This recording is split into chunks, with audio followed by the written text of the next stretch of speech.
Média Sorare. Média Sorare. Le premier podcast francophone dédié à Sorare.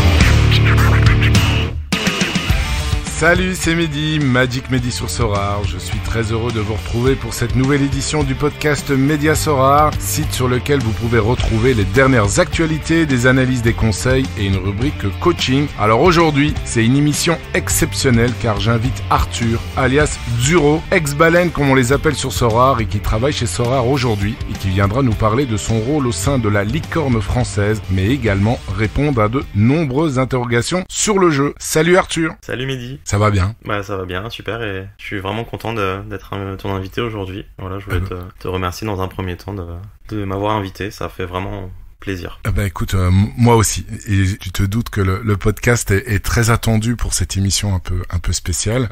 Je sais même pas si tu dois te présenter. Bon, pour poser le cadre, t'as été connu sous le nom de Duro, et d'ailleurs c'est toujours le même pseudo que tu as sur Twitter entre autres, et tu étais ce qu'on considérait une grosse baleine à l'époque où tu étais manager. Évidemment le format aujourd'hui va être adapté, mais j'aime bien quand même que les personnes se présentent. Donc si tu pouvais te présenter rapidement, dire un peu ce que tu fais de la vie, où tu habites en France, avant d'attaquer le vif du sujet. Bien sûr, ça marche, il y a pas de problème, avec plaisir. Donc voilà, je m'appelle Arthur, j'ai un background un petit peu spécifique, puisque voilà, j'ai fait des études dans le commerce, en bac plus 5 en master avec une spécialisation finance, et puis après mes études j'ai travaillé dans la banque privée, la private equity à la Défense, et voilà, au bout de 6 mois j'ai arrêté parce que c'était pas du tout ce qui me plaisait, et derrière j'ai eu un parcours professionnel qui m'a permis de vraiment faire ce qui me plaisait. Donc j'ai eu la chance de jouer un petit peu au poker de façon semi-professionnelle, même si voilà, je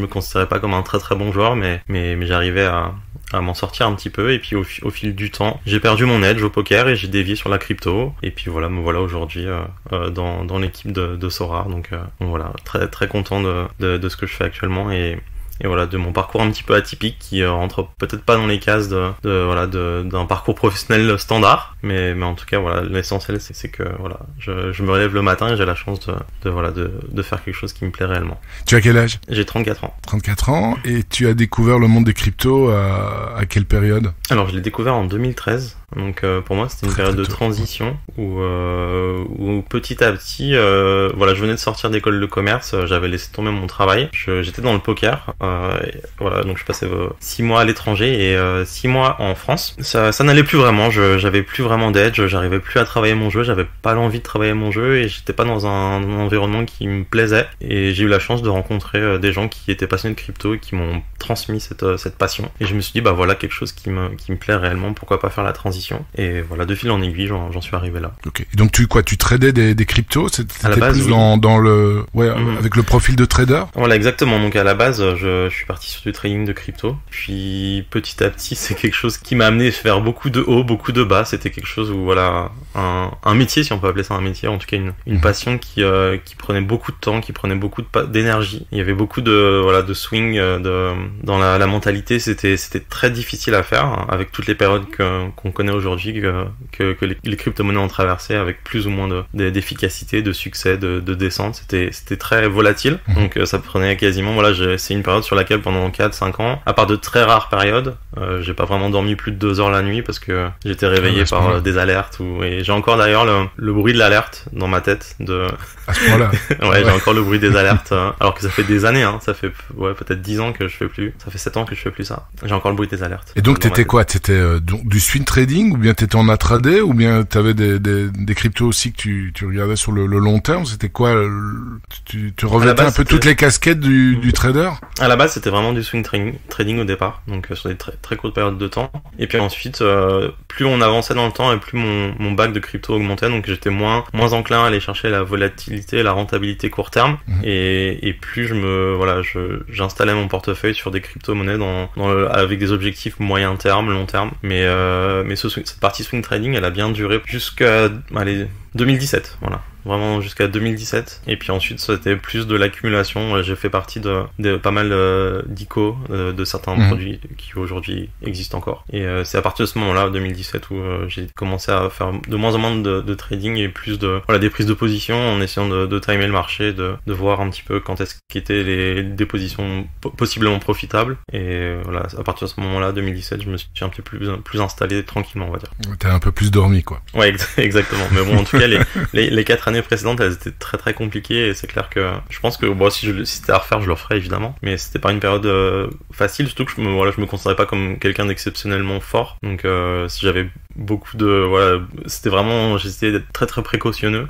Et voilà, je sais que j'ai des amis en cours de route qui étaient bien plus forts que moi, bien plus brillants, et qui ont quasiment tout perdu sur un échec, ou voilà des crashs comme celui du BCH à l'époque, par exemple. Enfin voilà, il y a pas mal d'histoires au long de la route qui ont fait que je pense que voilà, pour avoir duré aussi longtemps, c'est que j'ai eu de la chance, clairement, mais j'étais assez prudent. Ouais, donc avant de te lancer dans une ICO, tu lisais le white paper de fond en comble, et tu faisais vraiment des recherches avant de mettre des billes dedans, quoi. Oui, à l'époque, après, avec le recul, quasiment toutes les ICO, elles ont été profitables à un moment donné ou un autre, à part celles qui ont rug vraiment avant la sortie, ou qui sont jamais sorties. C'était un moment un petit peu de folie, donc oui, c'est sûr que des ICO comme le IOTA, par exemple, où tu pouvais l'avoir au prix de l'ICO à 0,00003 centimes, et qui est sorti à quasiment un demi-centime au listing, un an après, forcément c'est quelque chose de très profitable. Exponentiel.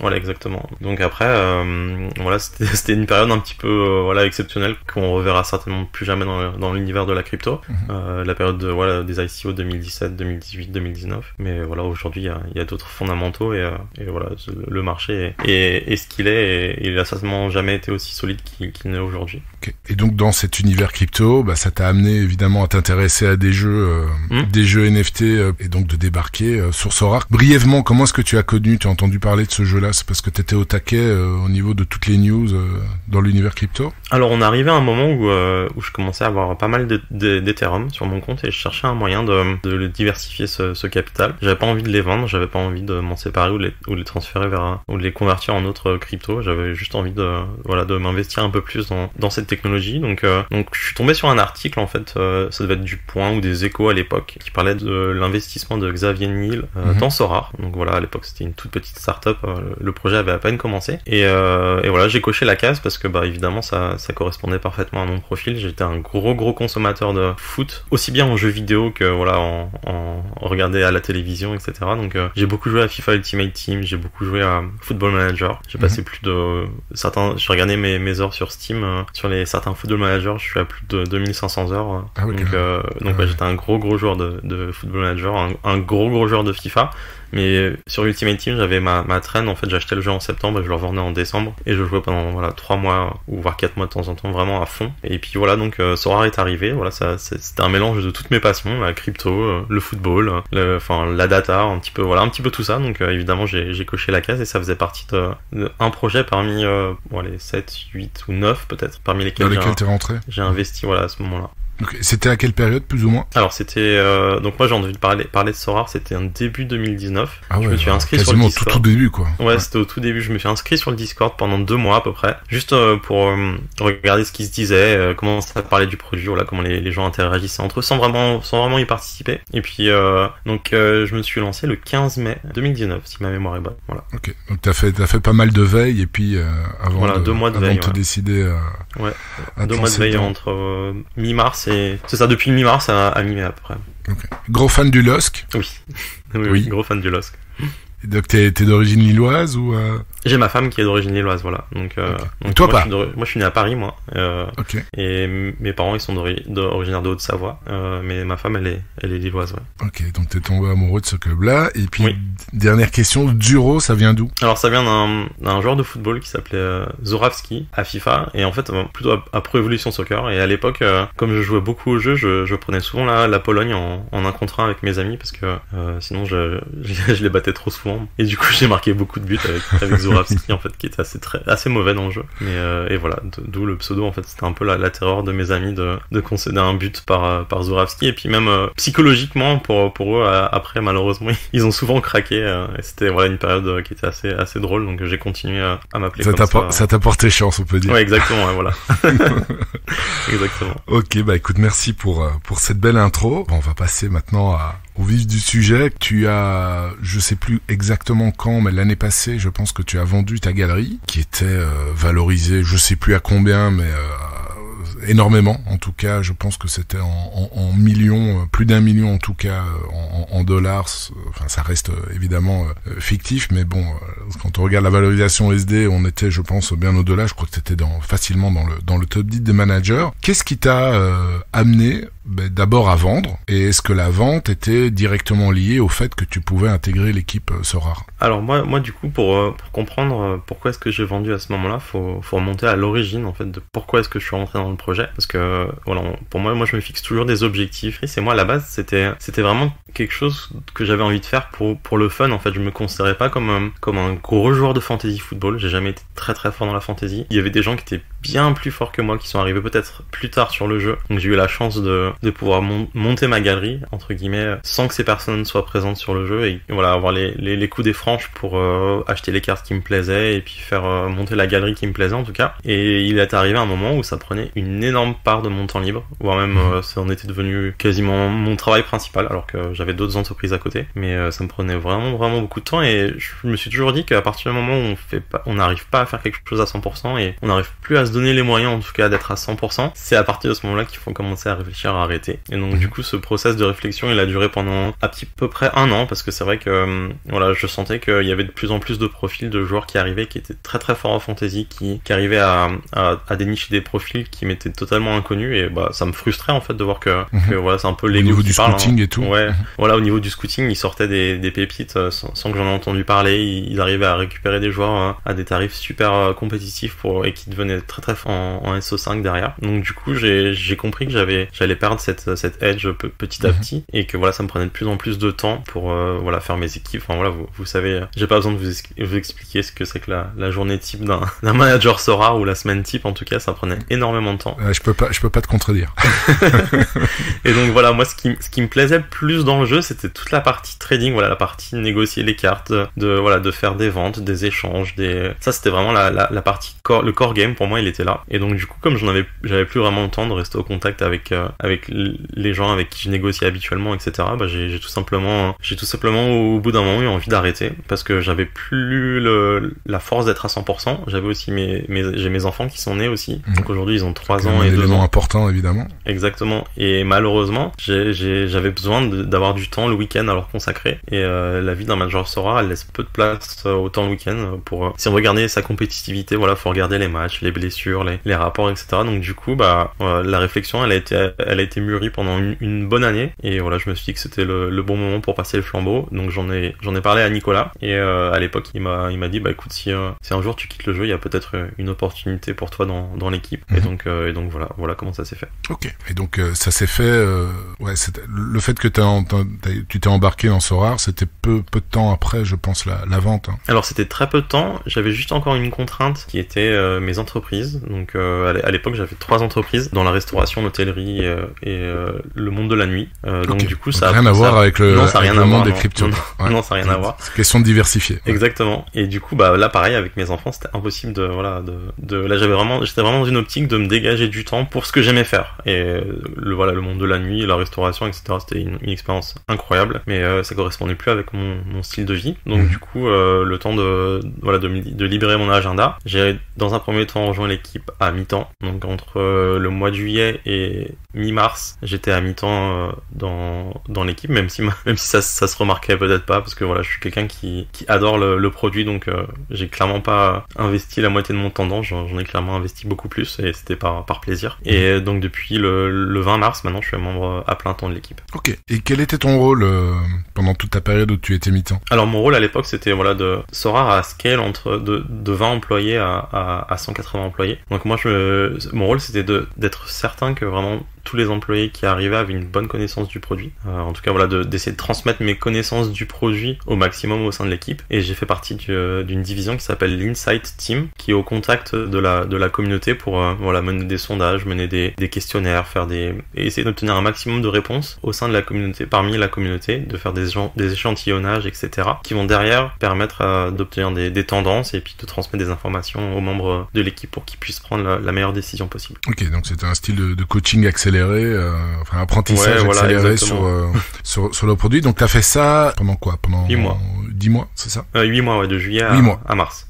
Ok. Et c'était uniquement ça ou bien tu t'impliquais aussi dans d'autres choses? Non, petit à petit, je pense que voilà, d'abord de par mon ancien statut de joueur, je pense que c'était plus facile pour moi d'être au contact de la communauté. Donc voilà, de moi-même, je me suis impliqué dans d'autres choses. Après, ça correspondait pas vraiment avec ma fiche de poste à l'époque, mais je le faisais avec plaisir et pour moi, ça a toujours été important d'être au contact avec la communauté. C'est pour ça que je le suis aujourd'hui. À partir de fin mars, donc du coup là, j'ai vraiment intégré l'équipe football à plein temps, donc pour travailler en direct au cœur du produit. Ok, donc là c'est vraiment très très récent. Et ta fonction, enfin la dénomination de ta fonction exacte, c'est quoi? Alors ma fonction c'est Special Product Management. Donc du coup c'est vraiment pour au cœur de l'équipe produit football, donc axé sur le sport, le football en particulier. Toutes les améliorations produits, tous les axes qu'on peut suivre pour analyser le marché et établir un produit qui correspond à tout type de manager. C'est au cœur de ma mission aujourd'hui.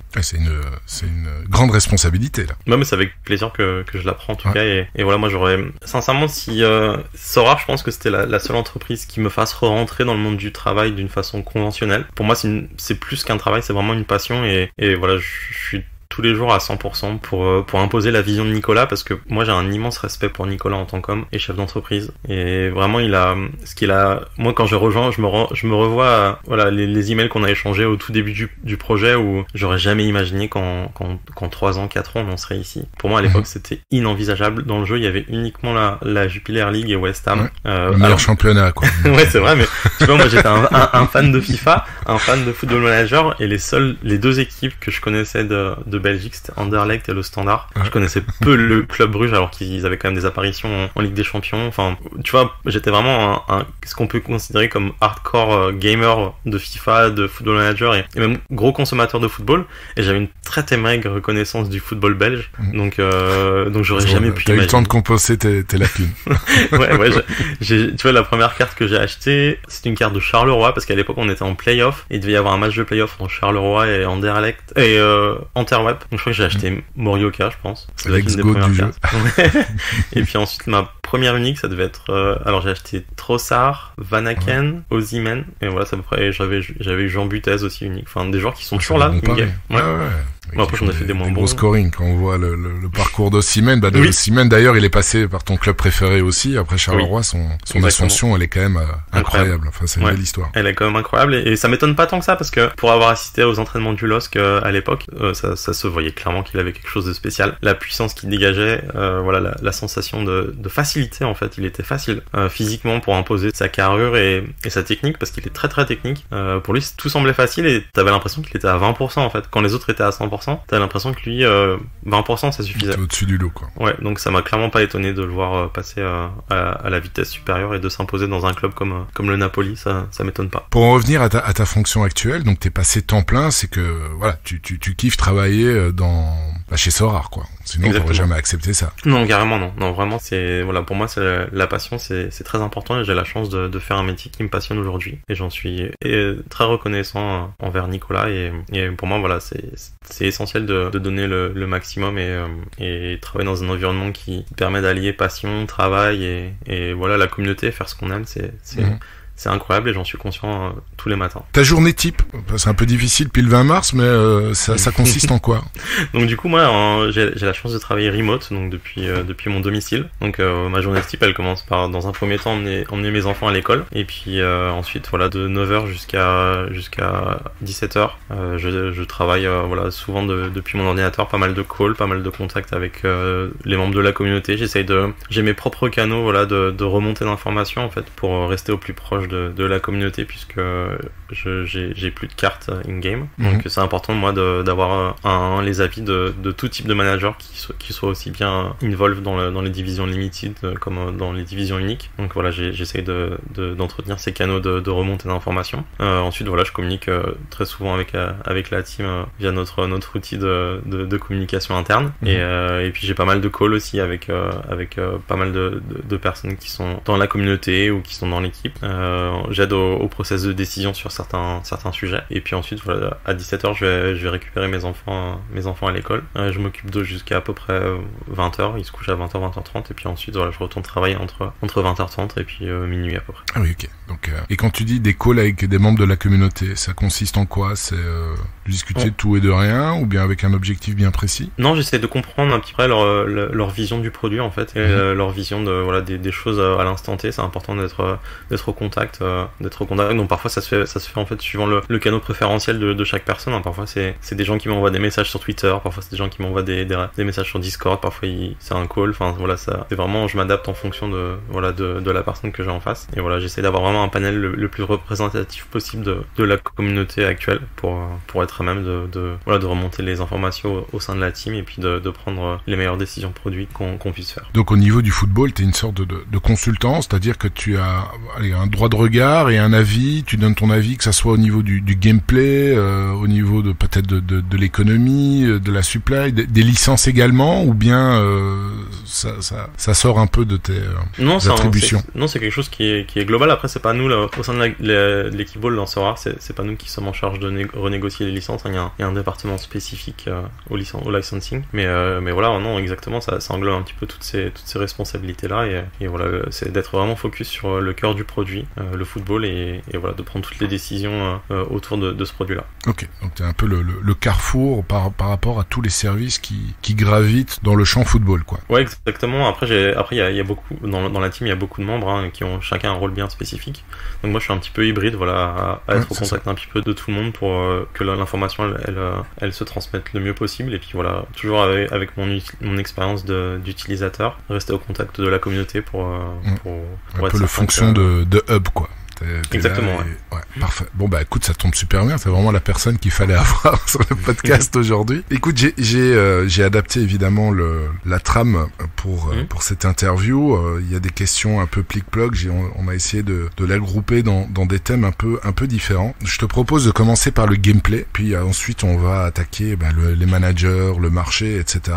Donc ce sont des questions directes, et puis pour les auditeurs, voilà, on a reçu énormément de questions sur Twitter. On va essayer de les aborder, en tout cas d'en aborder le plus possible avec un mode shooting, et là tu me diras voilà, si tu réponds, si ça rentre dans ton champ de compétences ou pas, parce que dedans il y a aussi des questions évidemment qui s'adressent peut-être plus au COO ou au CIO, donc à Nicolas Julia ou à Brian, donc ça sera à toi à répondre par rapport à ces points-là. Alors au niveau du gameplay, le gameplay actuel, donc le gameplay football, est-ce que tu es satisfait du gameplay? Je pense que aujourd'hui on peut pas être satisfait à 100% du gameplay. Je pense que la communauté d'ailleurs elle en est pas satisfaite à 100% aussi. Après, sur les 4 derniers mois, il y a eu beaucoup de changements qui ont été faits au produit dans le but de rendre le gameplay un peu plus fun, plus engageant, plus attrayant à tout type de manager. Il y a eu le club shop qui a été introduit récemment, il y a eu l'introduction des divisions capées, qui donnaient de l'utilité aux cartes en dessous du tiers, aujourd'hui du tiers 2 jusqu'au tiers 5. Donc je pense que le gameplay d'une façon générale il est clairement plus fun et plus engageant qu'il y a... Et plus cohérent aussi avec ce système de tiers. Voilà. Je trouve aussi que c'est beaucoup plus cohérent, moins de frustration par rapport à la loterie, par exemple pour les T0 ou les T1 où tu pouvais taper des joueurs avec des grosses différenciations en fait en valeur, en valorisation. Ouais, donc les tiers ils ont été revus dans cette optique-là en effet. Et voilà, je pense que le jeu est quand même plus cohérent en général. Après, on est toujours en quête d'amélioration, on est toujours en quête de rendre le produit plus intéressant pour notre communauté et pour l'ouvrir vers d'autres cibles. Donc c'est important de l'améliorer constamment. Et en tout cas, ce qui est en train de se poser aujourd'hui, c'est les premières pierres du gameplay futur de Sora. Okay. Quand tu dis vers d'autres cibles. Tu veux parler de quoi exactement ? De la vision de Nicolas, ça a toujours été d'imposer le produit, voilà, de faire la marque, d'en faire la marque de sport entertainment numéro 1 dans le monde. Donc du coup, c'est important d'aller vraiment cibler tous les gens qui sont intéressés au football, mais pas seulement. En fait, il y a plein de gens qui ont rejoint Sorare pour plein d'autres raisons différentes. Donc du coup, c'est important de façonner un produit qui va correspondre à leurs attentes aussi. Okay. Et le fait de devoir passer beaucoup de temps, parce que c'est vraiment le cas et c'est ça qui est fun, mais bon, ça demande un investissement temps quand même très important. Tu ne penses pas que ça peut être une barrière justement pour embarquer un maximum de monde ? Comment est-ce que tu vois les choses ? Parce qu'avant, l'évolution d'une gameplay, c'était entre guillemets assez facile. Il suffisait d'avoir des gros joueurs, on les mettait, il n'y avait pas de cap. Bon, c'est toujours le cas, il y a toujours des divisions comme ça et on calculait pas, on tapait les joueurs et finalement on pouvait gagner, on gagnait du temps. Aujourd'hui, on est plus dans l'évolution d'un jeu où il y a l'aspect scouting évidemment, donc ça fait plaisir à tout un tas de managers, mais est-ce que vous regardez d'avoir justement un certain équilibre, donc aussi bien un gameplay qui est destiné aux puristes, aux scooters, etc., mais également aux managers qui ont pas le temps que les autres ont. Ouais, clairement, ouais, je suis d'accord avec ce que tu dis. Il doit y avoir différents niveaux pour apprécier le jeu et chacun doit correspondre au niveau d'intensité et au niveau d'implication que chaque utilisateur a envie de mettre. Donc c'est des pistes qui sont clairement étudiées actuellement. Ok, donc avoir par exemple un gameplay comme la NBA où le gameplay classique c'est uniquement des divisions capées avec de temps en temps des spéciales non capées, c'est pas trop d'actualité pour le football. Non, je pense qu'il faut que non parce qu'en fait le produit football en fait voilà, de façon intrinsèque, un match de football déjà il y a plus d'acteurs, il y a plus de rotation, les deux sports sont pas vraiment comparables en fait, et il y a besoin aussi dans le produit football d'avoir de donner de l'utilité à des cartes qui sont peut-être un peu plus high tier. Donc pour l'instant les actes d'amélioration récentes c'était l'introduction des divisions capt qui ont permis vraiment de donner une utilité aux cartes T2 et en dessous. Ensuite il y a eu le club shop, il y a eu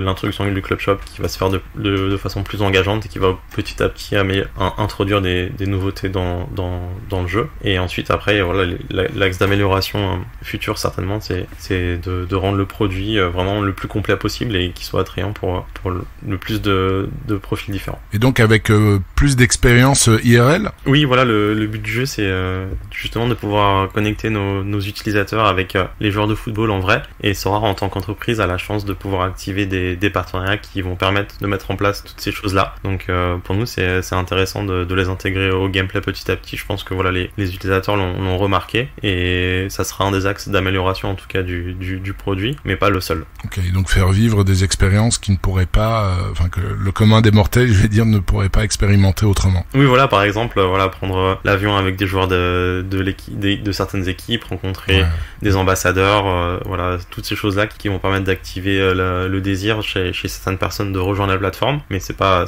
l'axe d'amélioration principale. Je vais en revenir un peu par rapport aux divisions actuelles, le nombre de ligues qui ont été signées cette dernière année et demie, le nombre de clubs, de joueurs, le nombre de cartes qui sont mises évidemment sur le marché. Comme tu fais de la veille au niveau de la communauté, tu as certainement dû lire qu'il y a quand même pas mal de frustration au niveau par exemple, si je prends la division Challenger, où il y a énormément de ligues qui sont couvertes et que c'est quand même assez compétitif. Est-ce qu'on peut imaginer dans le futur des divisions qui soient plus segmentées ? Je pense que au-delà de la segmentation, le but du jeu c'est d'avoir un gameplay qui est vraiment cohérent. Donc voilà, pour l'instant on a une segmentation qui est assez particulière et qui crée des déséquilibres au sein de certaines ligues. Donc ça on en est conscient. Voilà, le but du jeu c'est vraiment d'améliorer le produit et d'avoir un gameplay plus cohérent. Ok, donc des stacks Celtic ou Ajax l'année passée, etc. C'est des choses dont vous tenez compte pour le futur. Et Benfica, cette année c'est Benfica.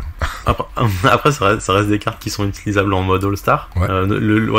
Notre but du jeu c'est pas non plus de restreindre et de frustrer les gens qui souhaiteraient utiliser les cartes de leur club favori. Voilà, ce que je veux dire, c'est pas si quelqu'un a envie de jouer des cartes de Benfica ou intégralement, ou a envie de jouer des cartes d'une autre équipe, du LOSC par exemple, s'il le souhaite, s'il est un peu suicidaire, il y a pas de problème. Il y a pire.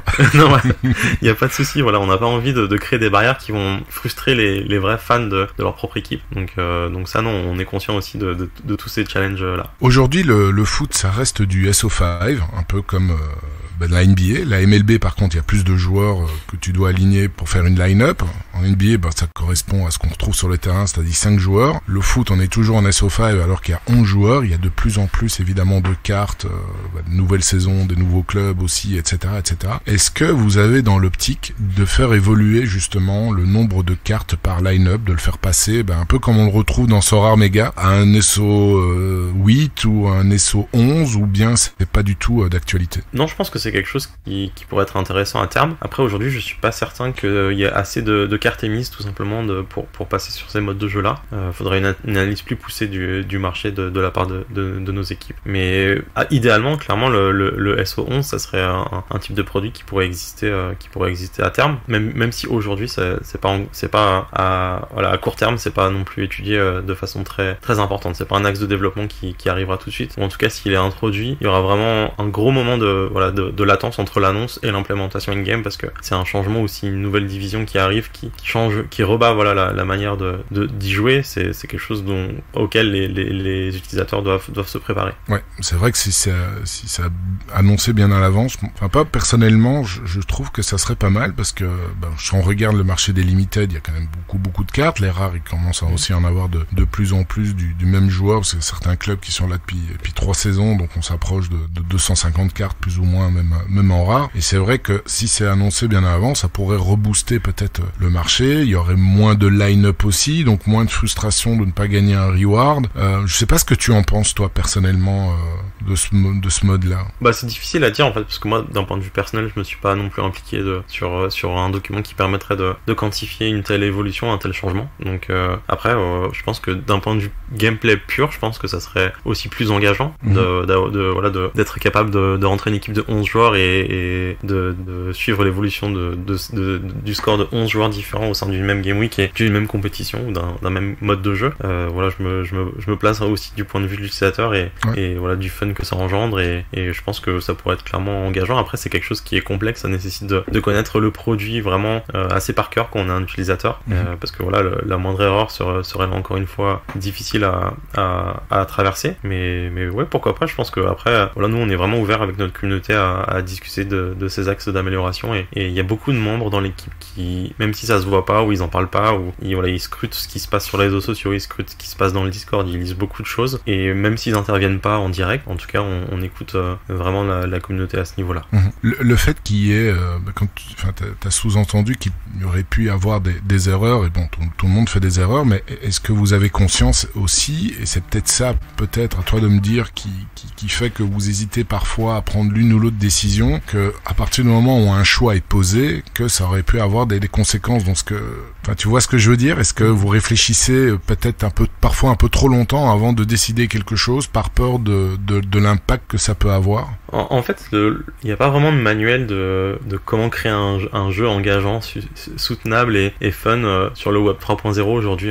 On est obligé de prendre des idées d'autres concepts qui nous entourent et de les intégrer au produit. Après, il y a des phases de test, il y a des phases internes à l'entreprise qui prennent du temps. Donc, c'est clair que c'est un process qui est complexe à tous les niveaux. Mais en tout cas, sur les mois qui précèdent, on peut voir qu'il y a quand même beaucoup d'améliorations qui ont été implémentées au produit, et depuis le mois de décembre, on peut voir que le produit a beaucoup évolué et qu'on a certainement gagné en vélocité à ce niveau-là. Pourquoi est-ce que vous avez retiré le pourcentage d'XP des divisions capées, qui rapportent un palier, alors que les managers tiennent vraiment à cette XP et il y en a beaucoup, moi j'en faisais partie également, je faisais vraiment attention à mes gros joueurs, de bien les garder, de bien les améliorer pour augmenter leur XP, et puis tout d'un coup, Sorare décide de les retirer dans la cap 240, dans la division qui leur permet, dans la compétition qui leur permet justement de gagner des paliers. Après le but de jeu quand on retire une feature comme ça, c'est pas de punir les utilisateurs, on n'a pas envie de créer des frustrations, donc on était au courant que c'était quelque chose auquel nos utilisateurs tenaient, et il n'est pas interdit qu'un jour ça soit réintroduit dans le gameplay. Tout est fonction d'équilibrer le curseur et de poser le curseur là où c'est nécessaire. Donc pour nous, malheureusement, comme je le répète, il n'y a pas de manuel qui nous permette de faire les choses et de vraiment les implémenter de façon la plus optimale possible. Donc après, on est à l'écoute de la communauté sur ces choses-là, et c'est pas des sujets qu'on s'interdit, en tout cas en interne. Mais tu es conscient, tu es certainement que ça a amené quand même énormément de frustration. Enfin, moi personnellement, je me rappelle pas avoir vu un manager qui s'est dit youpi, dans cette division-là, ça va être beaucoup plus compliqué d'attraper le palier parce qu'on nous a enlevé les XP. Après, c'est une division qui a été introduite en plus, en fait. Toutes ces divisions Capt, elles n'existaient pas vraiment dans le gameplay à la base avant leur introduction. Donc le bonus d'XP, il est encore utilisable dans les divisions régionales, dans la division All-Star. Il l'est plus dans les divisions Capt à l'heure actuelle. Et le but du jeu, c'est toujours difficile d'anticiper ce que va ressentir la communauté. Enfin, même si on a peut-être parfois une idée générale de ce qui va se passer, c'est quand même assez difficile d'anticiper. Et je pense que Sorare par le passé a montré que c'était une entreprise ou un produit qui était à l'écoute de sa communauté. Et c'est arrivé par le passé qu'il y a des décisions qui étaient orientées vers le souhait de ce que voulait voir la communauté. Donc c'est pas comme je le répète, c'est pas des sujets qu'on s'interdit et on en parle beaucoup en interne en tout cas. De rediscuter, etc.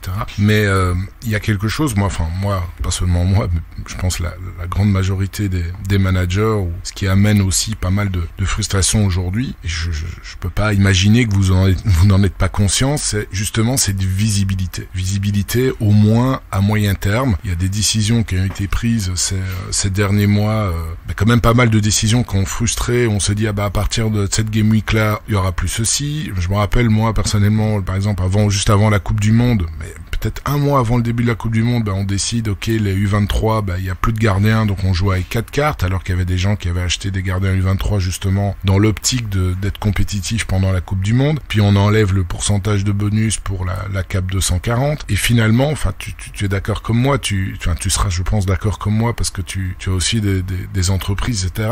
Pour donner de la confiance à des joueurs ou à des investisseurs, il faut avoir quand même une certaine visibilité. Et là, aujourd'hui, je pense que la communauté a exprimé que cette visibilité, malheureusement, on ne l'a pas. Parfois, c'est comme un capitaine qui est derrière son gouvernail, c'est un coup à bâbord, un coup à tribord. Quel est ton avis par rapport à ça? Est-ce que tu comprends? Est-ce que tu comprends ces arguments-là? Est-ce que si oui, est-ce que Sorare en a conscience? Non, bien sûr que je les comprends et je pense qu'aujourd'hui c'est important d'ailleurs c'est le but de mon apparition ici. Je pense que les gens ont certainement besoin d'un peu plus de visibilité sur le produit. En tout cas, ils ont besoin d'être pris par la main, d'être rassurés et de comprendre qu'il y a un pilote dans l'avion comme tu l'expliques, ou qu'il y a un capitaine derrière la barre et que il y a une période de transition où le produit doit être amélioré, c'est obligatoire et on crée les premières paires du gameplay et ça améliore le produit, mais ça implique aussi beaucoup de changements et c'est difficile pour les managers de fixer une stratégie à moyen terme là-dessus, sachant qu'ils sont soumis à toutes ces sortes de changements. Mais encore une fois, c'est quelque chose qui est nécessaire, ou en tout cas c'était une période qui était nécessaire pour l'amélioration du produit. Mais comment est-ce que vous allez maintenant faire? Parce que est-ce qu'il y a au niveau stratégique, je parle vraiment de la stratégie globale, est-ce que maintenant il y a vraiment une roadmap qui va être posée en disant on pose ces choix-là et on n'y touche pas pendant X mois, pendant 6 mois, 7 mois, 1 an? Qu'est-ce que vous avez prévu? Qu'est-ce que Sorare a prévu de mettre en place pour justement redonner cette confiance? Parce que pour moi, la confiance, c'est vraiment la base d'une relation à long terme. Non, je suis d'accord avec toi et nous, en interne, on comprend que c'est important d'être plus transparent et d'anticiper en fait ce genre d'annonces. Donc c'est pour ça qu'on est très conservatif dans notre approche sur certains sujets et que quand on intègre quelque chose au gameplay comme les paliers ou le club shop par exemple, le club shop il va pas disparaître demain non plus. Donc quand on intègre une nouvelle pierre à l'édifice, pour nous l'intérêt c'est de continuer à construire par-dessus et pas la retirer pour punir ceux qui avaient construit là-dessus et qui se retrouvent à changer de direction. Donc là, sur ces derniers mois, vraiment le produit a beaucoup évolué. Je sais pas si toi, d'un point de vue de manager, est-ce que tu prends plus de fun à jouer? Est-ce que tu prends plus de fun à aller scouter des profils qui peut-être avant ne t'auraient pas intéressé? Mais voilà, le but du jeu, c'est de construire un édifice qui tient debout et chaque pierre qu'on pose, de s'appuyer dessus. Okay. Et concrètement, ça, vous allez le matérialiser de quelle manière justement pour donner cette visibilité? Parce que jusqu'à aujourd'hui, c'était oui, on va voir, on va monitorer, mais ça donne pas une visibilité claire, au moins à moyen terme. Je parle même pas de long terme, je demande pas que Sorare décide et puis après pendant 3 ans ça bouge pas. Non, on sait très bien qu'il peut y avoir des évolutions, etc. Mais au moins quelques mois, au moins donner une visibilité, une certaine certitude sur cette période-là. Donc concrètement, quel est l'outil que vous allez mettre en place ou que vous allez publier pour justement donner cette cette visibilité claire à tout le monde? Alors nous déjà en interne, là, tout ce qui s'est implémenté sur les derniers mois, ça fait partie d'un process d'implémentation sur 9 à 12 mois. Donc on s'est structuré en équipe d'une certaine façon qui va faire qu'on va travailler sur ces projets clés qui vont apporter une meilleure conversion au jeu, plus d'utilité aux cartes, des récompenses plus logiques, une façon de distribuer des récompenses qui est plus logique, une place de marché plus accessible, de la croissance à travers certains outils comme la façon de jouer entre amis, une différente approche de la collection aussi in-game. Donc voilà, nous on a un process interne qui va s'appuyer sur ces bases-là en fait pour construire quelque chose de solide sur 12 mois. Après, est-ce que ça va être partagé visuellement avec la communauté, avec peut-être des deadlines, ou je sais pas exactement comment ça va être partagé, mais Nicolas l'avait expliqué, je pense que ça le sera. Donc si c'est visuel, écoute, tant mieux. Après sinon, moi ça peut être à travers moi qui reste au contact de la communauté le plus de temps possible. Faut pas hésiter à m'utiliser en fait, moi en tant qu'employé pour s'il y a un manque de clarté ou il y a un manque d'interagir avec moi, que ce soit sur Discord, sur Twitter ou n'importe où. J'essaye d'être super réactif dans mon temps de réponse. Après le but de jeu, c'est pas de donner des informations auxquelles les autres n'auraient pas accès en fait. Voilà, notre communication, elle est vraiment basée sur l'honnêteté et sur la transparence. Donc c'est important aussi certaines fois qu'il y a des gens qui me posent des questions, j'y réponds pas parce que tout simplement c'est impossible pour moi d'y répondre. Faut que tout le monde le sache en fait, c'est important. Donc voilà, après je pense que là ce qu'on a fait récemment, ça pose des bases solides et c'est à nous de construire autour. Ok, donc on peut suggérer que c'est là quand même pour un bon bout de temps, quoi. Que c'est pas du one shot. Les rewards, est-ce que, comme on l'a vu là dernièrement avec l'augmentation du palier en super rare et en unique, est-ce que plus de rewards en Ether et moins de cartes, est-ce que c'est quelque chose qui est possible, qui est prévu? Après, c'est toujours toutes les décisions qui sont prises, elles sont faites dans l'optique de construire et de donner une économie logique et soutenable au produit. Donc aujourd'hui, récemment, on a baissé les enchères sur le marché primaire d'environ 25% à peu près sur le mois de mars comparé au mois de février. Et aujourd'hui, la supply qu'il y a en récompense est plus grosse que le nombre de cartes que nous on met sur le marché en vente. Donc oui, évidemment, on est conscient que ça serait possible de récompenser autre que des cartes. Après, est-ce que ça passe par un système direct ou plus indirect? On explore toutes les possibilités en tout cas. Direct, indirect, ça veut dire quoi? Direct, c'est Ether, indirect, ça serait autre chose? Ça serait utiliser le shop par exemple pour récompenser en SOCoin et puis ensuite utiliser ces SOCoin pour activer certaines choses dans la galerie. Aujourd'hui on a la chance d'avoir toutes ces options qui sont créées et de pouvoir construire autour, et on s'interdit rien. En tout cas, tout ce qui est possible de faire, on le fera, c'est clair. Nous, on a vraiment envie que notre produit soit le plus attractif possible et que la vision de Nicolas, elle s'impose en fait. Donc après, c'est toujours difficile de répondre aux attentes de tout le monde en même temps. On peut pas mettre le jeu, on peut pas dire demain stop les gars, on met le jeu en pause et revenez dans un mois, vous allez voir, il y aura une mise à jour, etc. Enfin là, le jeu il est vivant, c'est ça qui est incroyable aussi, c'est que tout le monde s'y intéresse tous les jours, et du coup nous ça crée un challenge de notre côté, mais on est prêt à utiliser tous les leviers possibles en tout cas.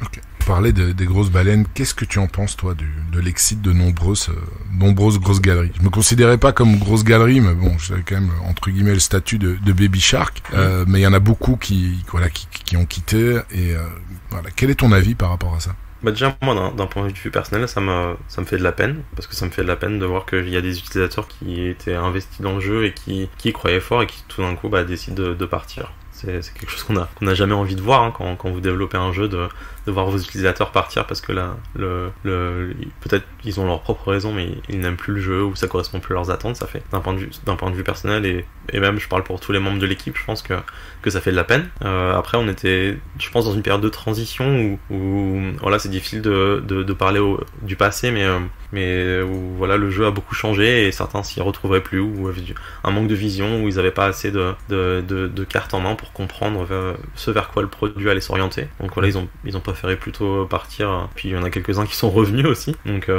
voilà, c'est malheureusement il y a toujours des périodes comme ça un petit peu agitées où c'est des moments plus difficiles. Et voilà, il y a des gens qui prennent des décisions qui malheureusement sortent de notre contrôle. On n'est pas là pour dire faut rester ou faut partir. Enfin voilà, notre rôle c'est de construire le jeu. Et donc ouais, ça nous fait de la peine, je pense, de voir qu'il y a des utilisateurs qui étaient impliqués dans le produit depuis fort longtemps et qui ont décidé de partir. Est-ce que tu les comprends quelque part? Après, je pense que chacun a ses raisons. J'en ai pas discuté personnellement avec tout le monde. Chacun a ses raisons. Moi, j'avais mes raisons aussi en tant qu'utilisateur. Donc bien sûr, moi, je respecte les opinions de tout le monde. Il y a pas de problème. Et je pense que c'est important pour l'économie du marché. Si des gros portefeuilles partent, et dans le sens inverse, on a vu quand même très très peu d'arrivées aussi de gros portefeuilles. Quel est ton avis là-dessus? Je pense que oui, c'est l'économie d'une façon générale, elle a besoin de tout type de profil pour croître. Donc du coup, nous, le but aujourd'hui et mon rôle aussi aujourd'hui dans l'équipe, c'est de faire en sorte que le produit il soit en adéquation avec les besoins de chacun. Et pour moi, ça m'a fait de la peine de voir qu'il y avait des profils qui partaient du jeu. Donc après, j'ai pas essayé de les rattraper. Je suis pas là pour changer la façon de voir des gens. Peut-être que la plus belle des récompenses, ça serait justement de les voir rentrer dans le projet à court terme. Ça n'a pas, alerté un peu, je sais pas, Nicolas ou le board en tout cas de Sorare, de voir quand même des grosses galeries quitter, parce que finalement c'est grâce à ces grosses galeries aussi que Sorare il est rentable, comme Nicolas Julia depuis le premier jour. Mais évidemment, quand on achète des cartes et qu'on est prêt à mettre des prix énormes sur des cartes et qu'on les voit partir et que finalement on voit aussi les cartes baisser, est-ce que c'est pas une petite alerte de se dire ok, bon là il faut absolument qu'on se redresse et qu'on mette des choses en place pour la rétention déjà de ceux qui sont encore dans le jeu, et puis de nouveau de pouvoir attirer ou réattirer des gros portefeuilles qui ont quitté.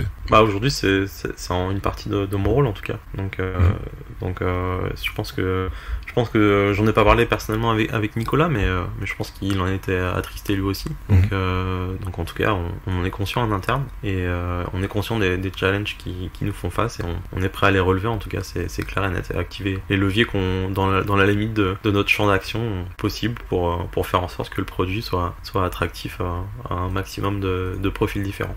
Au niveau stratégique, on a vu pas mal de collaborations avec des influenceurs, des streamers, que ça soit sur YouTube et d'autres plateformes. Là, la collaboration, je pense, avec Pranksy aussi, qui est quelqu'un qui est très investi dans le monde des NFT. Est-ce que vous avez d'autres canaux?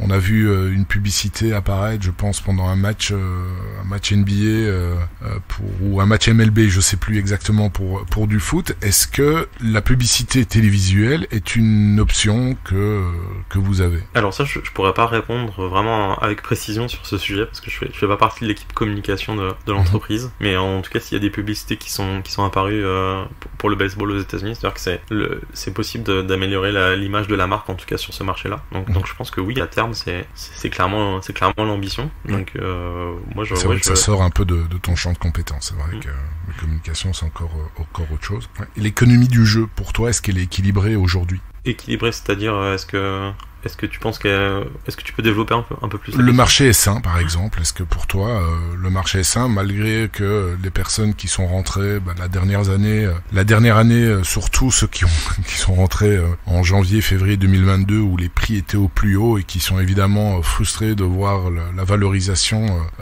chuter.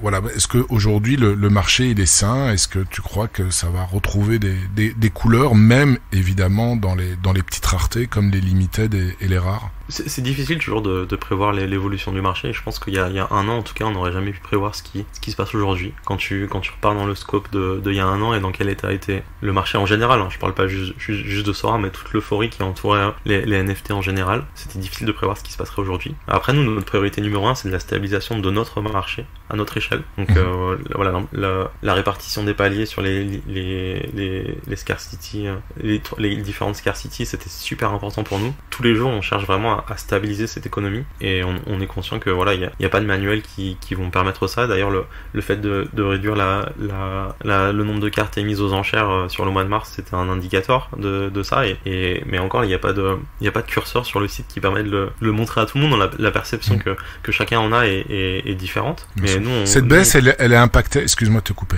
Cette baisse, elle a impacté toutes les raretés, ou bien c'est uniquement sur les rares? Non, je pense qu'elle est corrélée, en fait, si tu veux, à tout ce qui se passe dans le monde, voilà, tout ce qui se passe à l'échelle mondiale. Ah non, je parle pas de la baisse du prix des cartes. Je parle de la baisse du supply, parce que tu disais que au mois de mars. À travers les raretés, pardon. C'est en général, ouais.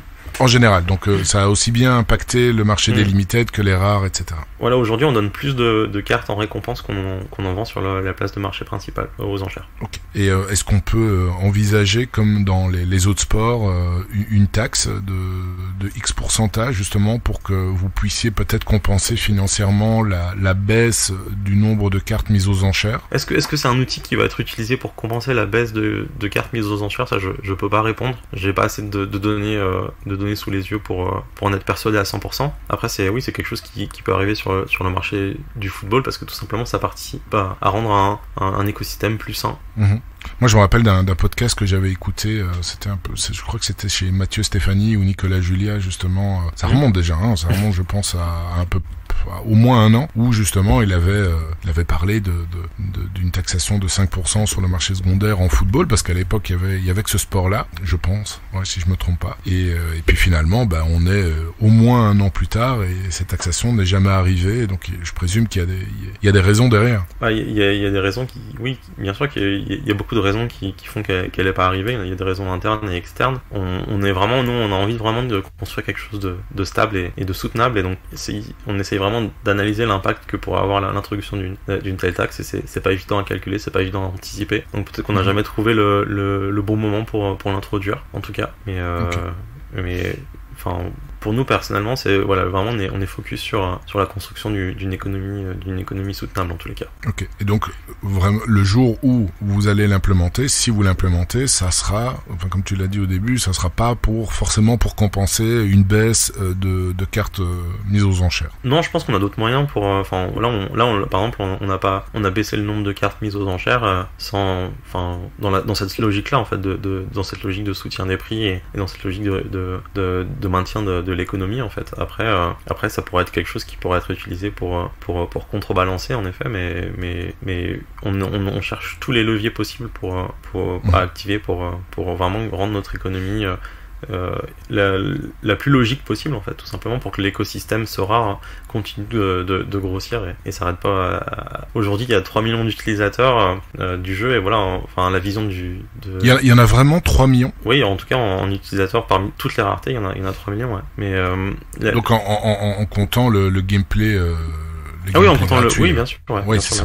Okay. Mais donc c'est pas un chiffre en l'air, ça, parce que je trouvais ça hallucinant, parce que quand on regarde le chart sur SD, on est à environ 250 000 utilisateurs payants. Ouais, après il y a une ventilation entre les différents types de jeux, mais non, il y a les chiffres officiels, c'est 3 millions d'utilisateurs. Après que tu peux les ventiler à travers les différents types de jeux et les différentes raretés in-game, mais voilà, le but du jeu, en tout cas, c'est que voilà, l'écosystème Sora s'implémente.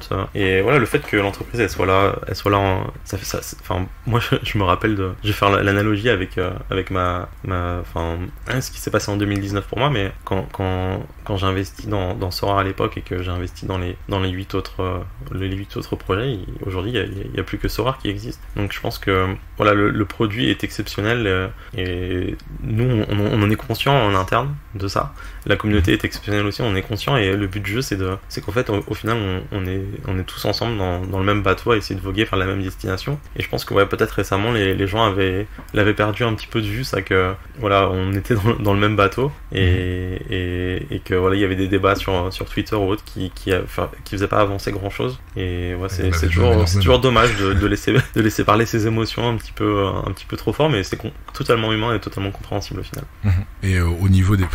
Là, ça sort un peu peut-être de ton... Enfin, même sûrement de ton rôle, mais au niveau des finances, il y en a certains qui émettent le fait, ah oui, mais s'ils mettent moins de cartes en vente, ils auront moins de revenus. Ils ont... moi, je pensais 150, mais d'après ce que tu me disais au début, c'est 180 collaborateurs, donc des très hautes pointures, à mon avis, qui ont un bon salaire aussi. Ça ne met pas en danger la trésorerie de Sorare? Sincèrement, je pense pas. Après, comme tu dis, c'est pas mon champ d'action de m'intéresser aux finances de l'entreprise, mais en tant qu'employé, forcément, c'est quelque chose qui doit rentrer en compte, mais je pense que si Sorare est encore là au bout depuis 4 ans dans le monde de la crypto et du Web 3.0, ça montre à quel point le projet est solide et personnellement, j'ai aucun doute que le projet est très très solide.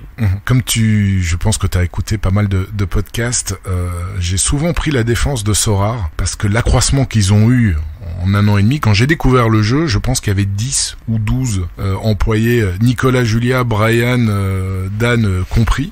Donc il y a eu ces fameuses levées de fonds, l'ouverture d'un nouveau siège, le statut aussi de licorne. Donc ils rentrent complètement dans une autre dimension sur une période excessivement courte. Donc ils ont commencé à engager. Donc là, tu m'as dit vous étiez 180, je pensais 150. Donc de passer 10 ou 12 à 180, c'est au moins du x15, juste en une très courte période. Est-ce que tu penses justement que cette dernière année a rendu quand même le suivi du jeu, du gameplay, les attentes, de plus en plus de managers, etc.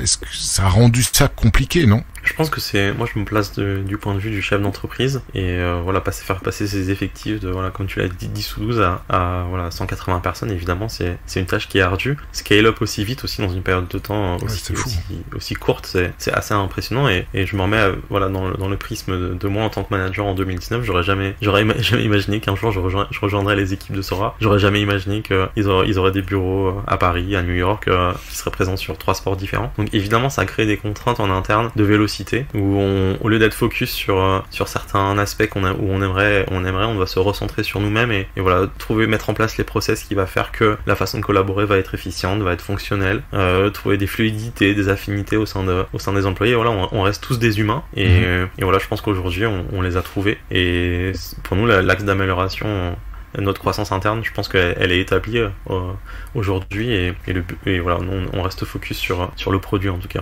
on a réussi on a dû peut-être ralentir la façon avec laquelle on exécutait, mais la priorité aujourd'hui, c'est clairement d'exécuter, de retrouver cette vélocité qui était présente quand Sorare était uniquement un groupe de 12 personnes qui tous se connaissaient, et d'ailleurs ils sont tous aujourd'hui dans l'entreprise encore. Ouais, tout à fait. Ouais. Donc c'est ça qui explique, et donc là maintenant tu estimes vraiment que les bonnes personnes sont au bon poste, et puis que il y a un élan commun et vous êtes pas là à essayer de régler tel ou tel problème au niveau des équipes. Là pour toi, les équipes sont bien structurées, enfin en tout cas celles que tu connais sont bien structurées, et ça vous permet maintenant de redonner un élan positif au jeu, au développement. En tout cas oui, l'équipe football, nous, les gens avec qui je discute et j'échange tous les jours, je pense qu'on se connaît tous maintenant assez bien et on est très très concentré sur notre tâche principale. J'en reviens au marché. D'après toi, quels sont les facteurs de la baisse qu'on connaît depuis février 2022? Donc ça fait un peu plus d'1 an de manière discontinue. En fait, je pense qu'il y a vraiment beaucoup de facteurs différents. Je pense que on est dans une phase de transition produit. Donc comme tu dis, déjà les utilisateurs ont eu moins de visibilité sur les prochaines étapes et les prochains marchés à suivre. Ça a peut-être remis en question leur questionnement et leur attachement au projet. Après, il y a une phase macroéconomique aussi qui fait qu'on se retrouve dans une situation beaucoup plus complexe que l'année dernière, d'un point de vue général, mais surtout d'un point de vue des crypto-monnaies en particulier. Moi j'étais présent sur peut-être 20, 25, 30 forums ou espaces de discussion dans des projets bien spécifiques, et aujourd'hui il y en a quasiment 95% qui n'existent plus. Donc déjà traverser des phases comme ça où il y a beaucoup de volatilité dans le marché, où le marché se retourne, c'est jamais très très très facile. On navigue un petit peu à vue et je pense qu'il y a une grosse période de transition où quand tu regardes le profil de certaines personnes qui ont quitté le marché, ça correspondait à des gens qui étaient rentrés sur le marché l'année précédente. Donc après chaque personne a des t'es frustré de voir ouais, c'est ça. Mais ouais, ça fait, il y a une ça fait frustration mal, ça fait mal, quoi. Surtout que je pense que sincèrement, moi je sais pas si tu te remets dans le contexte de l'année dernière, mais ça aurait été difficilement anticipable.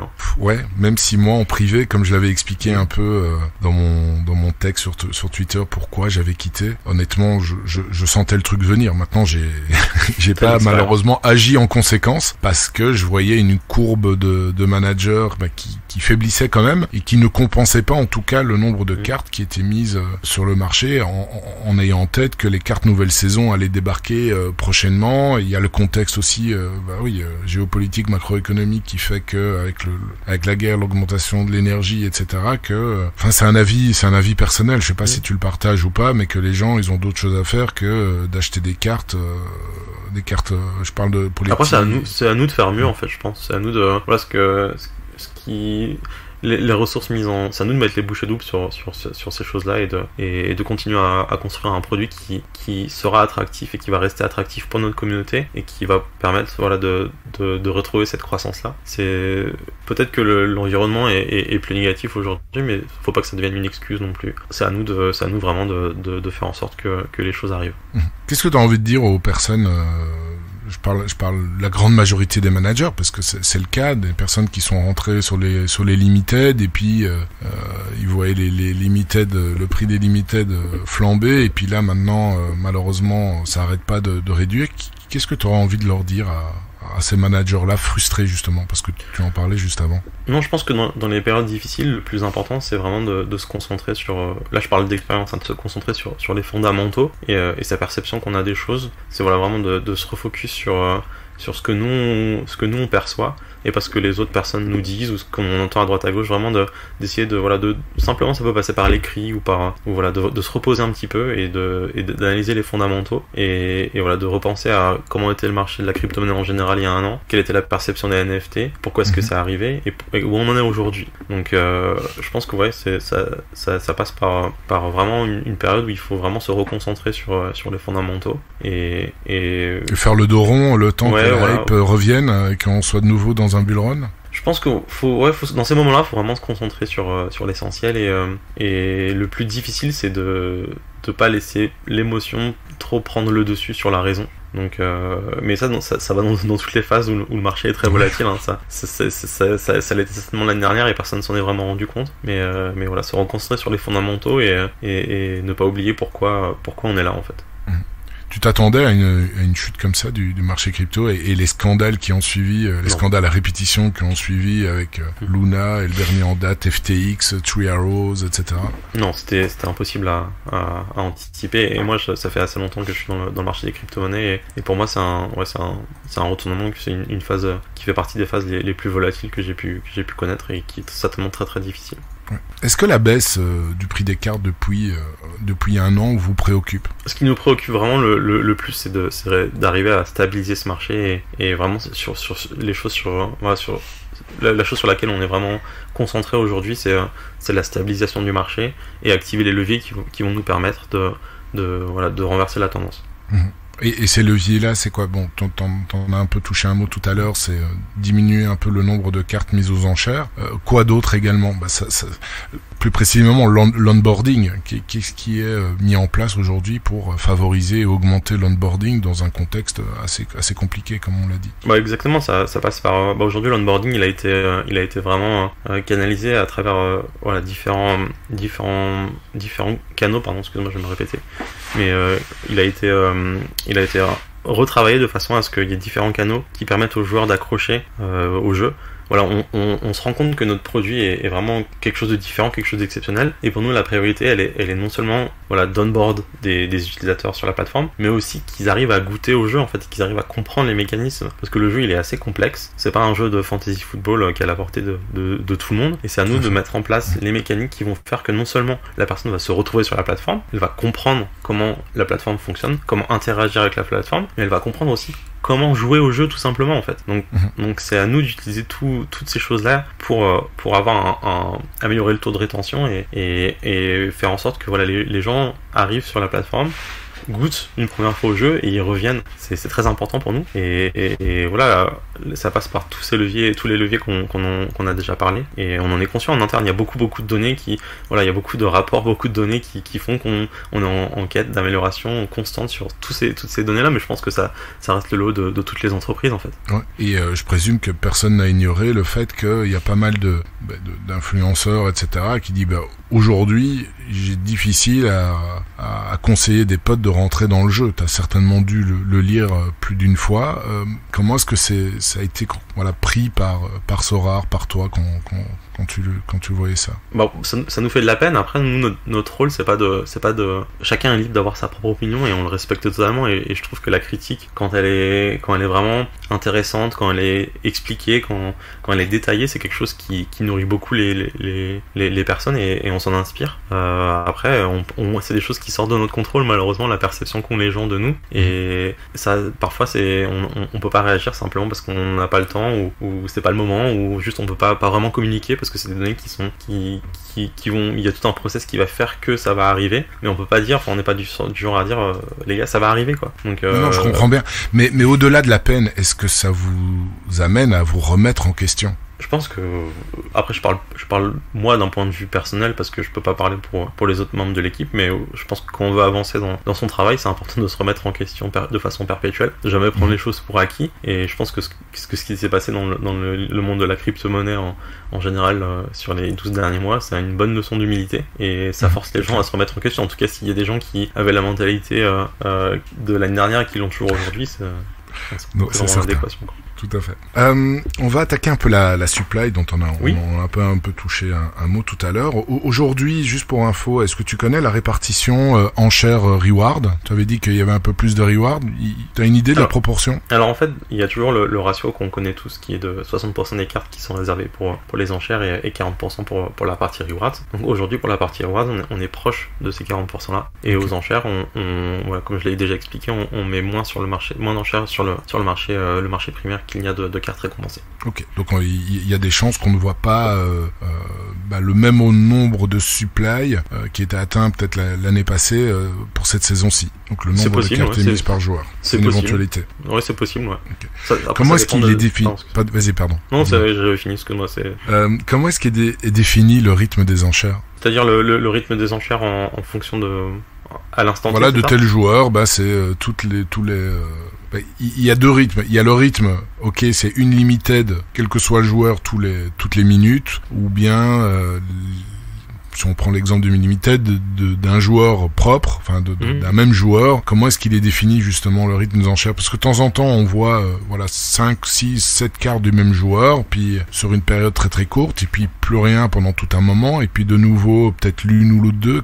Est-ce que c'est vraiment aléatoire? Il y a quelqu'un ou plusieurs personnes qui décident de Non, il y a plusieurs personnes qui décident de ça. Après il y a beaucoup de mécaniques qui sont très très complexes dans la mise en vente des cartes sur la marketplace. Peut-être là pour l'instant j'ai ni les compétences ni peut-être le temps pour rentrer en détail, mais ça pourrait être peut-être le cas d'un autre podcast ou d'une autre approfondie sur le sujet, mais c'est super technique en tout cas, et il y a beaucoup de facteurs qui rentrent en jeu que même moi en tant qu'employé je ne connais pas parce que c'est pas moi qui suis en charge de le faire, mais c'est quelque chose qui est très complexe en tout cas, c'est sûr, et il y a beaucoup de facteurs qui déterminent le rythme des enchères et la façon dont les joueurs sont mis en vente sur le marché, et on est en perpétuelle quête d'amélioration en tout cas dans tous les points de vue. Est-ce qu'un burn, comme on voit dans d'autres projets, est-ce qu'un burn des cartes est envisageable? Alors, on cherche tous les leviers qui vont nous permettre encore une fois, de rendre l'économie un peu plus stable, un peu plus prévisible. Après, moi, je me place en tant que joueur, qu'ancien joueur, et je trouve que burn, c'est un mot qui est très fort. Moi, j'étais attaché à mes cartes, donc je sais pas si toi, tu ressens un petit peu cette émotion-là de temps en temps, tu t'attaches à des cartes pour X ou Y raison, hein, elle t'a fait gagner une récompense incroyable, ou le joueur, il a fait une performance exceptionnelle qui t'a sauvé sur cette Game Week, et tu vas le retenir toute ta vie quasiment. Je l'avais clairement avant avec la Kimmich, parce que c'est la Kimmich qui m'a permis d'avoir l'effet boule de neige par la suite. Là maintenant, comme je suis rentré et que j'ai une stratégie qui est totalement différente, non, je n'ai plus aucune attache émotionnelle à une de mes cartes. Mais bon, c'est propre. Tu me poses la question, je te réponds pour moi. Je pense qu'il y a des personnes, des utilisateurs du jeu qui sont attachés à leurs cartes. Et voilà, pour moi, parler de burn, c'est un mot qui est trop fort. Pourquoi pas une méthode de recyclage où voilà, en tout cas, on explore toutes ces solutions-là et on discute en interne, clairement. Est-ce que Sorare a d'autres revenus à part la vente des cartes? Est-ce que par exemple il y a des joint ventures, des partenariats avec des sociétés où ils peuvent retirer évidemment des bénéfices? Pas à ma connaissance, en tout cas, ça rentre pas dans mon cercle de compétences et je pourrais pas dire si c'est quelque chose qui est recherché ou pas. Je pense que oui, mais je pourrais pas donner plus d'indications à ce niveau-là, malheureusement. Quand je t'avais dit que j'anticipais un peu la baisse il y a un peu plus d'un an, un des critères justement qui m'avait persuadé, mais pas persuadé malheureusement à passer en action, mais qui m'avait vraiment persuadé qu'une baisse était fortement envisagée, c'était le fait que l'année passée, c'était l'année où Sorare a signé un maximum de nouvelles ligues, de nouveaux clubs, et je comprends absolument la stratégie. Quand tu es leader, tu veux absolument rester leader et embarquer un maximum de ligues avec toi pour rester le leader le plus longtemps possible. Donc là, je reviens pas du tout au niveau de la stratégie, mais je parle d'un constat. Donc est-ce que Sorare avait anticipé qu'en signant un maximum de ligues, de nouveaux clubs en 2022, il y aurait évidemment une explosion de cartes qui serait mise sur le marché et qui potentiellement ne pourrait pas être absorbée par les managers, vu que la courbe elle montait, mais elle a pas pu tout englober. Ça, c'est vraiment l'offre et la demande. Là, clairement, l'offre a dépassé la demande, ce qui a, entre autres, je pense, amorcé la baisse. Est-ce que c'est quelque chose qui a été anticipé ou pas? Je pense que c'est toujours difficile d'anticiper vraiment des trends de marché. Après, sur les lancements des ligues et à part de façon ponctuelle, vraiment au niveau du lancement, il n'y a pas vraiment beaucoup de la mise en vente sur le marché des cartes ne s'est pas fait de façon plus accrue, à part certains moments de niveau ponctuel au moment des lancements. C'est juste que voilà, sur certains marchés ou certaines cartes, je vais prendre un exemple très concret. Par exemple, tu parlais de Joshua Kimmich, qui voilà, avant le lancement de la première ligue était certainement le meilleur milieu de terrain en Champions Europe. Voilà, il s'est retrouvé avec des alternatives comme Bruno Fernandes, comme Rodri, comme Kevin De Bruyne par exemple. Donc évidemment, ça crée une dilution de la capacité de scoring du joueur. Après, bien malin celui qui pourrait prédire quoi qu'il arrive avec le marché, parce que il aurait pu très bien avoir un gros nombre de nouveaux managers qui arrivent, qui va compenser ces choses-là. Donc c'est très difficile en fait d'anticiper quoi que ce soit. On a des plans toujours, ça se passe rarement, ou ça se passe comme on le veut à 100%, c'est très rare. Mais en tout cas, on essaye d'être le plus précis possible dans notre stratégie d'anticipation, et c'est quelque chose qui est forcément se base souvent sur l'expérience, et voilà, plus on en apprend et plus on grandit, en tout cas à ce niveau-là. Et d'un point de vue économie à l'heure actuelle, la priorité c'est de construire autour des licences qu'on a actuellement, qu'on a sécurisées au sein de l'entreprise, et de construire une économie qui va être autour de ces licences très fortes. La PL, c'était un peu comme le Graal pour Sorare et certainement pour Nicolas Julia. Est-ce que tu t'attendais à plus d'engouement au niveau du marché? Je parle vraiment du marché, parce qu'on a eu un petit engouement et puis la baisse finalement a continué je dirais même de plus belle, puisqu'il y avait de nouveau plus de cartes. Est-ce que tu t'attendais à ça? Non, je m'y attendais pas personnellement. Après, ça a permis à certaines personnes de découvrir le jeu et de rentrer dans le jeu. Je pense à des joueurs comme Pranksky par exemple, qui ont rejoint le jeu récemment, qui est un gros fan de football anglais. Donc forcément, ça va être un levier qu'on va pouvoir utiliser pour attirer des gens qui n'auraient pas forcément été attirés par le produit s'il n'y avait pas ces licences-là. Après, est-ce que c'est un impact qui est instantané, ou est-ce que ça va être quelque chose qui va monter crescendo au fur et à mesure des opérations, au fur et à mesure de l'amélioration de la communication, de la brand awareness, de toutes ces choses-là. Je pense que voilà, c'est quelque chose qui doit se construire en fait. Ça reste une entreprise qui est très jeune, qui a déjà traversé beaucoup de cycles et qui est toujours présente. Et en tout cas, pour moi, c'est une clé de plus qu'on rajoute à l'éventail des possibilités, qui va nous permettre justement de rendre le produit plus attractif et au fur et à mesure d'attirer les personnes qui sont intéressées par ces licences-là. avec le recul, est-ce que tu penses que c'était une bonne idée de créer ces limited où tout le monde pensait les limited ça sera les rares de demain et puis finalement les rares c'est un peu comme une mauvaise boutade mais bon que les rares c'est un peu aujourd'hui comme les limited d'hier. Quel est ton avis par rapport à ça? Non, je pense que c'était important de lancer les limited parce qu'on était à un moment clé du projet où en fait il y avait beaucoup de gens qui souhaitaient rentrer et les rares étaient hors de portée. Donc c'était important pour notre base d'utilisateurs de créer une rareté sous-jacente et les limited ont été introduits certainement à un bon moment. Après la perception qu'on a eu de la communauté ou la perception, c'est toujours des choses qui sont très difficiles à quantifier, à analyser, à anticiper et je pense que c'est quelque chose qui est nécessaire et qui va permettre que le produit améliore son image auprès de plein de nouvelles personnes. Et je pense qu'aujourd'hui, quand tu regardes toute la publicité qui est faite autour de Sorare et par tout ce qui se construit autour du projet, il y a beaucoup de gens qui montrent ces cartes limited là. En plus, moi, d'un point de vue design, je les trouve super jolies. Je trouve que la couleur, elle est vraiment réussie et que c'est des cartes qui sont très très belles. Donc, je pense que c'est un outil qui doit être utilisé par l'entreprise pour améliorer son produit et le lancement des limited, c'était important à l'époque. Même si moi, en tant que joueur, personnellement, je suis pas allé sur cette rareté parce que déjà j'avais pas le temps de rentrer des équipes en plus et puis ça m'intéressait pas vraiment en fait ce marché là et je le laissais aux gens. Moi non plus. Ouais, je l'ai laissé en fait aux gens qui avaient envie de découvrir le jeu à l'époque. Donc j'ai jamais acheté une carte limite à part des cartes légendes, c'est les seules limited que je me suis permis d'acheter mais sinon je pense qu'aujourd'hui c'est avec le recul c'était une bonne idée de lancer limited. C'était nécessaire en tout cas à l'époque, c'était clairement nécessaire. Il y avait ce besoin là pour qu'avaient les gens de jouer au jeu et cette rareté limited a été créée pour répondre à ces attentes là en tout cas. Là je m'adresse aux traders. Est-ce que tu penses s'il n'y avait pas eu ce crash et ces scandales à répétition au niveau du monde des cryptos, est-ce que on aurait eu aujourd'hui un onboarding plus important? Je pense que oui. Je pense que ça a clairement joué un jeu dans l'image générale et dans la perception externe qu'ont les gens du monde des crypto-monnaies. Évidemment, ça c'était un frein supplémentaire pour ceux déjà qui hésitaient à rentrer dans le monde des cryptos. Oui, je pense que oui. Enfin, moi, en tout cas, d'un point de vue personnel, quand moi, à ce moment-là, je cherchais des projets dans lesquels investir, etc. Je veux dire, il y avait rien qui se passait, quoi. Enfin, il y avait vraiment rien il y avait rien qui se passait dans le monde de la crypto et c'était vraiment sauf qui peut, toutes les portes se ferment et voilà. Aller absorber le choc parce que c'est quelque chose de compliqué, de complexe et oui ça va participer à créer des conditions qui font qu'aujourd'hui c'est plus difficile. Après c'est pour ça qu'aussi au sein de l'entreprise on cherche des solutions qui vont faire que les crypto-monnaies ou la blockchain va être là en tant qu'asset technologique. Mais ça va pas être une partie prenante du jeu que des gens puissent arriver avec des montants en euros, en dollars ou dans leur monnaie locale, puissent les déposer sur la plateforme et puissent les retirer de la même façon qu'ils les ont déposés, sans être soumis à tous ces facteurs là de volatilité des marchés des cryptos, de tout avoir cette exposition qui sont des choses qu'ils ne maîtrisent pas vraiment et qui vont plus les desservir qu'autre chose.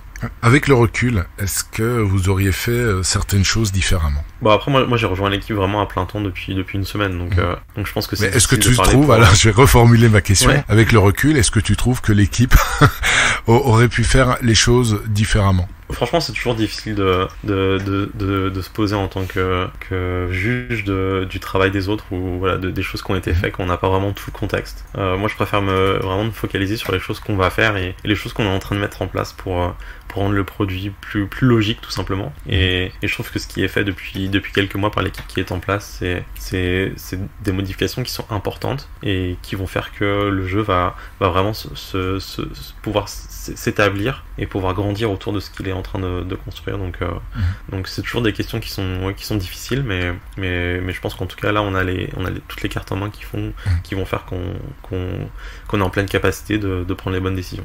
Alors j'ai posé peut-être une question précise. Est-ce que tu penses que ça aurait été plus opportun d'augmenter les paliers comme c'est le cas maintenant à SL en unique bien avant aujourd'hui? Après c'est très bien, hein, mais est-ce que tu penses que ça aurait pas été mieux de le faire plus tôt? C'est difficile toujours à prendre en considération parce que il faut prendre en compte tout un tas de facteurs qui vont montrer que c'était peut-être pas la décision à prendre à ce moment-là, mais aujourd'hui ça l'est. Donc en tout cas ça montre que toutes ces décisions qui ont été prises récemment autour du produit, ça montre Donc l'équipe, elle prend en compte tous ces facteurs-là et qu'elle est concentrée sur le fait de développer une économie et de stabiliser une économie en tout cas. Sinon, on n'aurait pas pris cette décision-là. Ouais, très bien. On va attaquer un peu le côté légal, en tout cas, ce que tu peux répondre. Le stablecoin, est-ce que c'est toujours sur la table? Est-ce qu'il y a des avancées concrètes? Utiliser un stablecoin sur la plateforme?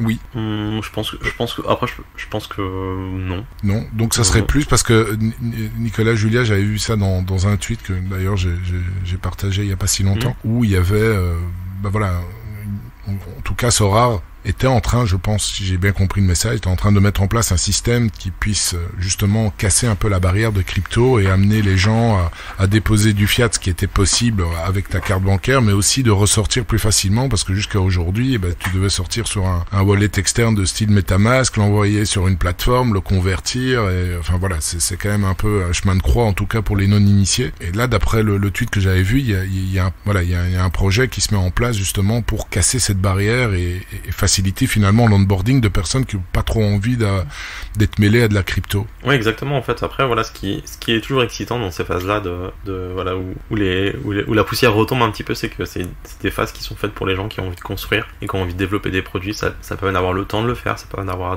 d'aller chercher des ressources pour le faire, ça permet d'être dans un environnement de prospice en tout cas pour la construction de projets. Et voilà, autour de l'écosystème crypto-monnaie en général, il y a plein de choses qui sont en train de se créer aujourd'hui, dont certaines solutions qui vont permettre d'intégrer des wallets ou enfin d'intégrer des solutions de paiement qui vont faire que les personnes ne seront pas en possession de crypto-monnaie pour interagir avec la blockchain. Et donc du coup, je pense que moi je reviens à ta question sur le stablecoin, je pense que le passé nous a montré qu'au final c'était pas si stable que ça et c'est pas forcément un asset qui va faire que les gens ne vont pas être exposés à un risque qu'ils ne comprennent pas. Parce que le but vraiment le plus important de cette mesure-là, c'est, voilà, aujourd'hui tu arrives sur le jeu, tu déposes un montant X, à n'importe quel moment du jour ou de la nuit où tu te reconnectes sur ton compte, tu auras toujours ce montant X sur ton compte. Donc voilà, ouais. Si tu déposes du stablecoin sur une plateforme demain, tu te reconnectes après-demain, t'es pas à l'abri que malheureusement t'es une crise de la plateforme ou du stablecoin, quoi. Exactement. Ouais. Donc du coup, je pense que voilà, ça passe par l'intégration d'un wallet en fiat qui va permettre à voilà, justement à rendre le jeu attractif à tout un tas de profils différents que ceux qu'on a aujourd'hui parmi la communauté et oui, c'est une des priorités de l'entreprise. Oui. Et donc finalement, ceux qui vont déposer, enfin qui vont fonctionner intégralement en fiat, les prix des cartes sera forcément impacté par le cours de l'Ether aussi. Donc tu auras en fait deux clans, le clan crypto, le clan fiat, parce que c'est pas possible de créer deux marchés séparés, un uniquement en fiat et un uniquement en Ether. Donc il y aura quand même, mais ça va moins se sentir, enfin ça va beaucoup moins se ressentir au niveau des fluctuations de l'Ether pour les personnes qui seront en fiat. Alors ouais, je peux pas encore rentrer vraiment dans les détails de ce projet-là parce que déjà c'est pas moi qui le lead au sein de l'entreprise et c'est un projet qu'on est à ses débuts. Mais oui, je pense que oui, quand tu parles de la volatilité des crypto-monnaies sur le marché, je pense que comme il y a des gens qui les utiliseront toujours, elles ont encore forcément un impact sur le marché du jeu, sur l'économie du jeu. Enfin voilà, le fait que l'année dernière par exemple, il y ait beaucoup de gens qui se sont retrouvés avec beaucoup d'Ethereum et beaucoup de crypto-monnaies en général parce qu'ils avaient profité de ce cycle vertueux a fait que ça a permis à certains prix d'arriver sur tout type de projet. Donc forcément il y aura une partie du marché qui va être impactée ou une partie des utilisateurs, ceux qui l'utilisent toujours et puis ceux qui veulent pas l'utiliser, et à part l'aspect technologique où ils seront quand même possesseurs de leurs assets parce que c'est très important, pour eux ça changera pas grand chose. Comment est-ce comment est-ce que Sorare fait pour adresser un marché global tel que Sorare avec les contraintes juridiques et très spécifique de chaque marché local en termes de jeux d'argent, gambling, etc. Je pense que c'est un challenge de naviguer avec toutes les législations en vigueur dans chaque pays parce que c'est un produit qui est complètement nouveau en fait. Il rentre pas vraiment dans les cases qui sont préétablies ou qui existent déjà. Voilà, la trame du produit est assez complexe et elle est vraiment l'intersection d'un certain nombre d'industries dynamiques qui sont complètement différentes et on rentre pas vraiment dans les cases qui sont préétablies. Donc voilà, c'est un challenge, mais en tout cas c'est un challenge qui a l'air excitant. Il y a une nouvelle ce matin que j'ai vue dans les échos et qui, je pense, est quand même une bonne nouvelle si jamais ce projet de loi voit le jour. Donc le gouvernement est en train de préparer une loi qui se nomme JONE, J-O-N-E. Donc pour alors la dénomination exacte de JONE, je crois que c'est jeux objets numériques échangeables. Ouais, c'est ça. Et donc qui permettrait en fait aux acteurs du Web3 d'éviter d'obtenir un agrément auprès de l'ANJ. Apparemment, d'après l'article, il suffirait de soumettre une déclaration et de payer. Donc là, il faudrait en fait, entre guillemets, uniquement payer une TVA de 20% sur les ventes, mais il n'y aurait pas de taxes supplémentaires comme on retrouve dans les œufs de jeu de hasard. Si cette projet de loi voit le jour, je présume que c'est une excellente nouvelle. Bon, après moi je fais pas partie de l'équipe légale du jeu en tout cas, mais et j'ai découvert la nouvelle en même temps que toi, donc oui, je pense que c'est quelque chose qui est positif en tout cas, mais je pourrais pas apporter un éclairage un peu différent ou en tout cas plus en profondeur là-dessus parce que j'ai pas les compétences malheureusement pour m'exprimer sur le sujet et ça rentre vraiment pas dans mon champ d'application au sein de l'entreprise, mais je pense que voilà, la communauté saura rebondir dessus ce week-end et puis voilà. Ouais, là ouais, si c'est le cas, c'est quand même une bonne nouvelle. On est d'accord. Oui, et puis voilà, je pense ce qui est vraiment excitant, c'est qu'on est vraiment dans un écosystème en mouvement en fait, et que chaque semaine apporte son lot de nouveautés, apporte son lot d'émotions, etc. Et c'est un produit qui est unique en son genre à ce niveau-là. Et on est très très très tôt encore dans la vision de ce que sera Sora dans 10-15 ans. Et je pense que on risque d'être étonné vraiment quand on aura le recul et qu'on analysera les moments du marché où il y a eu des retournements, de la volatilité, etc. On se dira dis donc si j'avais su, c'est et je pense qu'on est beaucoup plus tôt que ce qu'on. Après de façon générale quand on compare l'avancement du produit à la vision qu'a le patron, qu'a Nicolas, on en est au début et il y a plein de choses excitantes qui vont continuer d'arriver. Donc en tout cas en tant qu'employé, c'est des challenges qui sont très excitants. Et voilà, après en tant qu'utilisateur, parfois malheureusement ça crée son lot d'incertitude, ça crée son lot de doutes, ça crée son lot d'émotions dans tous les sens et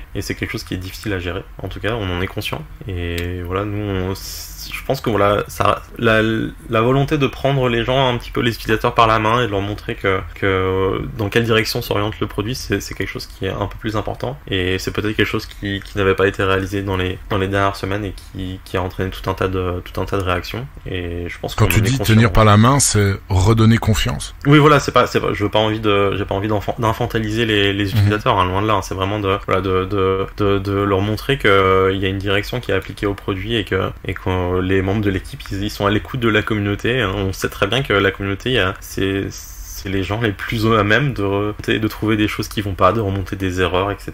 Et nous après c'est à nous de faire avec et de s'adapter, de les corriger. Donc je pense qu'il y a, quand on écoute les interviews de personnes qui ont beaucoup d'expérience dans le milieu, des gens qui ont travaillé, ou par exemple le game designer du jeu Magic the Gathering, quand il parle de la communauté, etc. lui il s'est toujours appuyé sur sa communauté pour déceler des exploits ou déceler des choses qui n'allaient pas et puis corriger derrière. Donc voilà, lui il utilisait vraiment, il y avait des choses que même en tant que créateur du jeu, il appliquait des règles à des cartes qui pour lui semblaient équilibrées, mais au final la communauté les utilisait d'une autre façon. Donc nous on utilise beaucoup les remontées de la communauté et voilà, j'invite tout le monde à m'utiliser en tout cas comme levier pour partager quoi que ce soit. J'essaie vraiment de répondre le plus vite possible et dans les capacités qui m'incombent en tout cas, et pour moi c'est très très important d'avoir cette position là. Tout à fait, parce qu'ils étaient des formidables ambassadeurs pendant toute une période et ils pourraient le redevenir si justement cette visibilité et cette confiance sont présentes. Arthur, je te propose de te faire un shooting maintenant de questions. Moi j'ai terminé avec mes questions. Je te remercie pour ta transparence. Donc écoute, il y en a eu tellement. À toi de me dire comme je l'avais introduit, voilà, d'y répondre. C'est pas dans mon champ de compétences. Tu bottes en touche. Voilà, je vais juste citer le nom de la personne et je te pose la question. C'est ok? Ouais, bien sûr. Alors, avec plaisir. Et alors il y a pas mal de questions, ouais, là je vois la première qui a déjà été reprise. Question de Régnant. Qu'est-ce qui bloque sur la signature de tous les clubs de Ligue 1? Alors là c'est vraiment des données qui font partie de l'équipe qui est en charge de partenariat. Et moi en tant qu'employé dans la partie foot, j'ai pas de vision dessus en tout cas. Donc je pourrais pas apporter de réponse précise malheureusement. Faudra soit peut-être le demander à Nicolas ou à d'autres personnes, mais malheureusement ça rentre pas dans mon champ de compétences. Alors, deuxième question qui pose, est-ce qu'il y aura une compétition légende suite à la trêve européenne? Donc là, la semaine prochaine, quoi. Je pense qu'il n'y a pas eu d'annoncement comme quoi les compétitions légendes étaient annulées, donc je pense que oui. Ok. Comptez-vous adapter les dates de Game Week de trêve internationale afin que les 2 matchs de qualif soient répartis sur 2 Game Week au lieu d'une dans la plupart des cas, ou bien, comme je l'ai lu, est-ce que ça serait envisageable, comme en NBA par exemple, de prendre le meilleur score?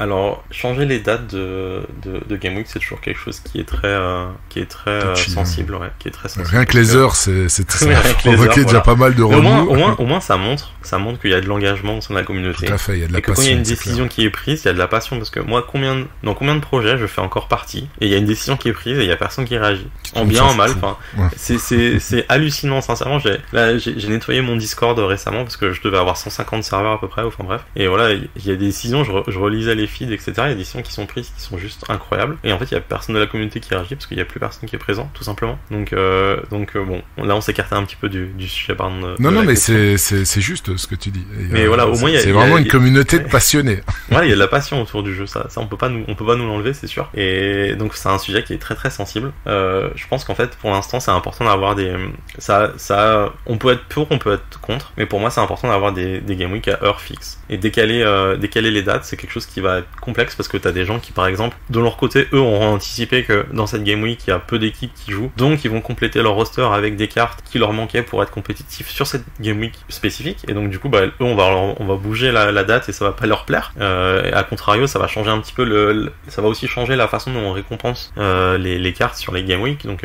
ça va changer un petit peu les curseurs. C'est des choses qui sont très complexes à modifier comme ça, donc je pense que d'une façon générale, aujourd'hui, on va être moins enclin. Voilà, c'est comme la distribution de récompenses. Aujourd'hui, tout le monde sait que voilà, les récompenses, elles sont distribuées le jour même à 8h. Et ça, c'est quelque chose dont peu de personnes ont parlé. On est content. Mais au moins, voilà, tu peux te connecter à 8h01 sur ton compte Sorare, et aujourd'hui, tous les mardis et les vendredis, et voilà, t'auras tes récompenses de la Game Week précédente. Donc ça, voilà, je pense que pour moi, c'est important d'avoir la stabilité sur certains points. Ouais. Et à part situation exceptionnelle comme la Coupe du Monde, par exemple, ou des événements qui sont vraiment exceptionnels, je nous vois mal vraiment changer les dates de début, les dates de fin de Game Week. Mais prendre par exemple le meilleur score, par exemple là la trêve européenne, il y a 2 matchs de qualif, prendre le meilleur score du joueur, non, c'est pas dans l'optique, vous avez pas l'optique de faire la même chose qu'en NBA par exemple. Non, c'est dans l'optique, Mehdi, c'est vraiment dans l'optique. Je pense que après on est encore en train d'analyser les répercussions que ça peut avoir sur certains Game Week, et on n'a pas envie non plus d'introduire des mécaniques qui vont faire qu'il y aura un déséquilibre trop soudain qui va être implémenté au niveau du gameplay, mais non, c'est clairement dans les tuyaux ça. Et je fais le lien maintenant aussi avec l'Asie, de temps en temps, avec le nouvel horaire, il y a parfois la même équipe asiatique qui peut jouer 2 matchs. Là, je pense que ça serait normal déjà qu'ils sont pénalisés, qu'ils peuvent pas les utiliser sur 2 Game Week, mais de choisir le meilleur score du même joueur qui a 2 matchs dans la même Game Week, quoi. Exactement. Ok. Alors, une question de KLZ3N. Il dit, c'est une question que Paul a liké. Même s'il ne fait aucun doute qu'ils ont conscience du potentiel de Sorare, est-ce que le mood négatif sur les réseaux ces derniers mois se ressent dans l'équipe? Bien sûr que ça se ressent dans l'équipe, on est jamais content, on est jamais heureux, hein. Enfin, faut pas croire que dans les bureaux à Paris, on célèbre au champagne tous les jours, quoi. Enfin, il y a des moments qui sont difficiles pour tout le monde. Et ouais, en tout cas, quand on est impliqué personnellement dans le projet et que ça dépasse le cadre de notre travail, on est clairement impliqué, et voir que les gens sont pas contents, évidemment, ça nous affecte. Après, faut pas laisser prendre, faut pas que ça prenne la part sur les autres émotions, mais c'est important de le garder à l'esprit. En tout cas, moi, ça m'affecte beaucoup, mais j'essaye quand même de naviguer avec, et je sais que c'est parfois il y a des chambres un peu de résonance qui sont un peu plus amplifiées, hein. Ça peut être en bien, ça peut être en mal, mais j'essaye d'avoir un avis global sur le produit, et d'avoir vraiment plein de sources différentes qui vont me montrer quel est le sentiment de la communauté. Mais oui, hein, t'as un sentiment négatif, c'est sûr que ça t'affecte, hein. C'est comme enfin je peux faire le parallèle avec n'importe quel métier, une personne qui enfin moi j'avais des restaurants par exemple, donc quand les clients ils vont être insupportables avec les serveurs, bah ça m'est déjà arrivé de voir des serveuses arriver en pleurant en cuisine et tout, en disant que voilà il y avait des... Après bon, on n'en est pas à ce niveau là non plus, mais oui, le sentiment de la communauté en général il va nous affecter, c'est évident. Question de Web 4444. Malgré les questions inévitables que soulèverait l'autorisation pour les membres de votre équipe de jouer au produit, est-ce que le rapport bénéfice-risque ne serait-il pas en faveur? Je pense qu'on peut jouer au produit en staging, en fait. On peut regarder un petit peu, on peut anticiper certaines choses sur tout ce qui est... voilà. Moi, par exemple, aujourd'hui, tout le monde peut les vérifier, j'ai un compte Zora Testing, donc j'étais autorisé à jouer pendant la Coupe du Monde, dans un cadre qui est vraiment bien défini. Donc ça nous permet d'avoir de temps en temps des informations sur un nouveau gameplay qui est arrivé, etc.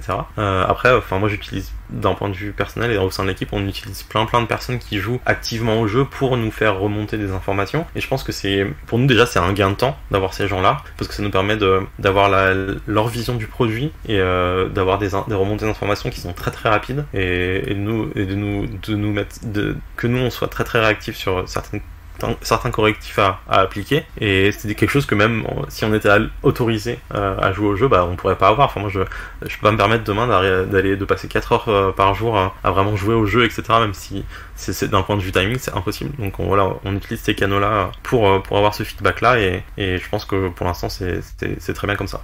Ok, donc je continue les questions. Il y a des questions qui ont déjà été qu'on a déjà abordées. Il y a une question de Massilia, dit le gameplay et progression sont top, mais pourquoi ne pas donner des éthers dans toutes les compétitions, par exemple avec XP et Capitaine, en comptabilisant par exemple plus de 170 points en 200 dans la cape 220, si on attend plus de 300 points en 240, plus de 320 en 270, les managers voudront de ce fait aligner le plus d'équipes possible et ainsi garder leur carte. Je pense que la progression aujourd'hui au sein du jeu, elle est quand même plus évidente qu'elle ne l'était il y a 6 mois. Après il y a plein de leviers qu'on peut activer pour la rendre encore plus logique, mais je suis pas sûr que vraiment éparpiller les récompenses en Ethereum au travers des différentes raretés captes soit quelque chose qui soit nécessaire. En tout cas je pense qu'à l'heure actuelle c'est pas discuté au sein de l'équipe, mais voilà, je pense que dans le futur, voilà, on va essayer d'être sans vraiment, c'est toujours un petit peu critique d'essayer de dire sur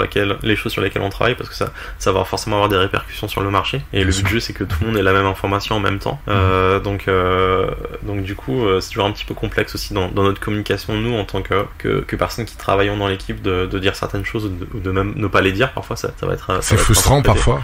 Oui, bien sûr que c'est frustrant, c'est sûr que c'est très frustrant, parce que parfois tu sais qu'il y a des gens qui te demandent pourquoi est-ce que vous faites pas ça, etc. Et en fait on peut pas communiquer qu'on est en train de le faire en fait, ou qu'on travaille dessus, parce que il y aura directement des répercussions au niveau du marché, quoi. Ouais. Oui, voilà, et puis il y a des choses comme toute entreprise sur lesquelles on a travaillé dessus, on pensait que ça allait sortir, et finalement au dernier moment c'est pas sorti, pardon. Donc du coup on n'a pas envie non plus de communiquer sur des choses qui vont, voilà, ça va arriver, on n'a pas envie de dire ça va arriver, alors que peut-être dans la dernière phase de développement de cette feature, elle va être bloquée et elle va être retardée à 6 mois, ou elle va être complètement annulée. Enfin, ça arrive dans toutes les entreprises en fait, et donc comme nous on a la chance d'avoir une communauté qui est aussi proche de nous, et voilà, qu'on puisse discuter, engager avec elle de façon constructive et de façon le plus souvent possible. Enfin, aujourd'hui dans le monde de l'entrepreneuriat, de l'entreprise, il y a très peu d'entreprises qui s'ouvrent comme ça à leurs utilisateurs. Enfin, si tu vas aller demander à EA Sports ce qu'ils vont faire dans leur prochain FIFA aujourd'hui, et les gars ils vont dire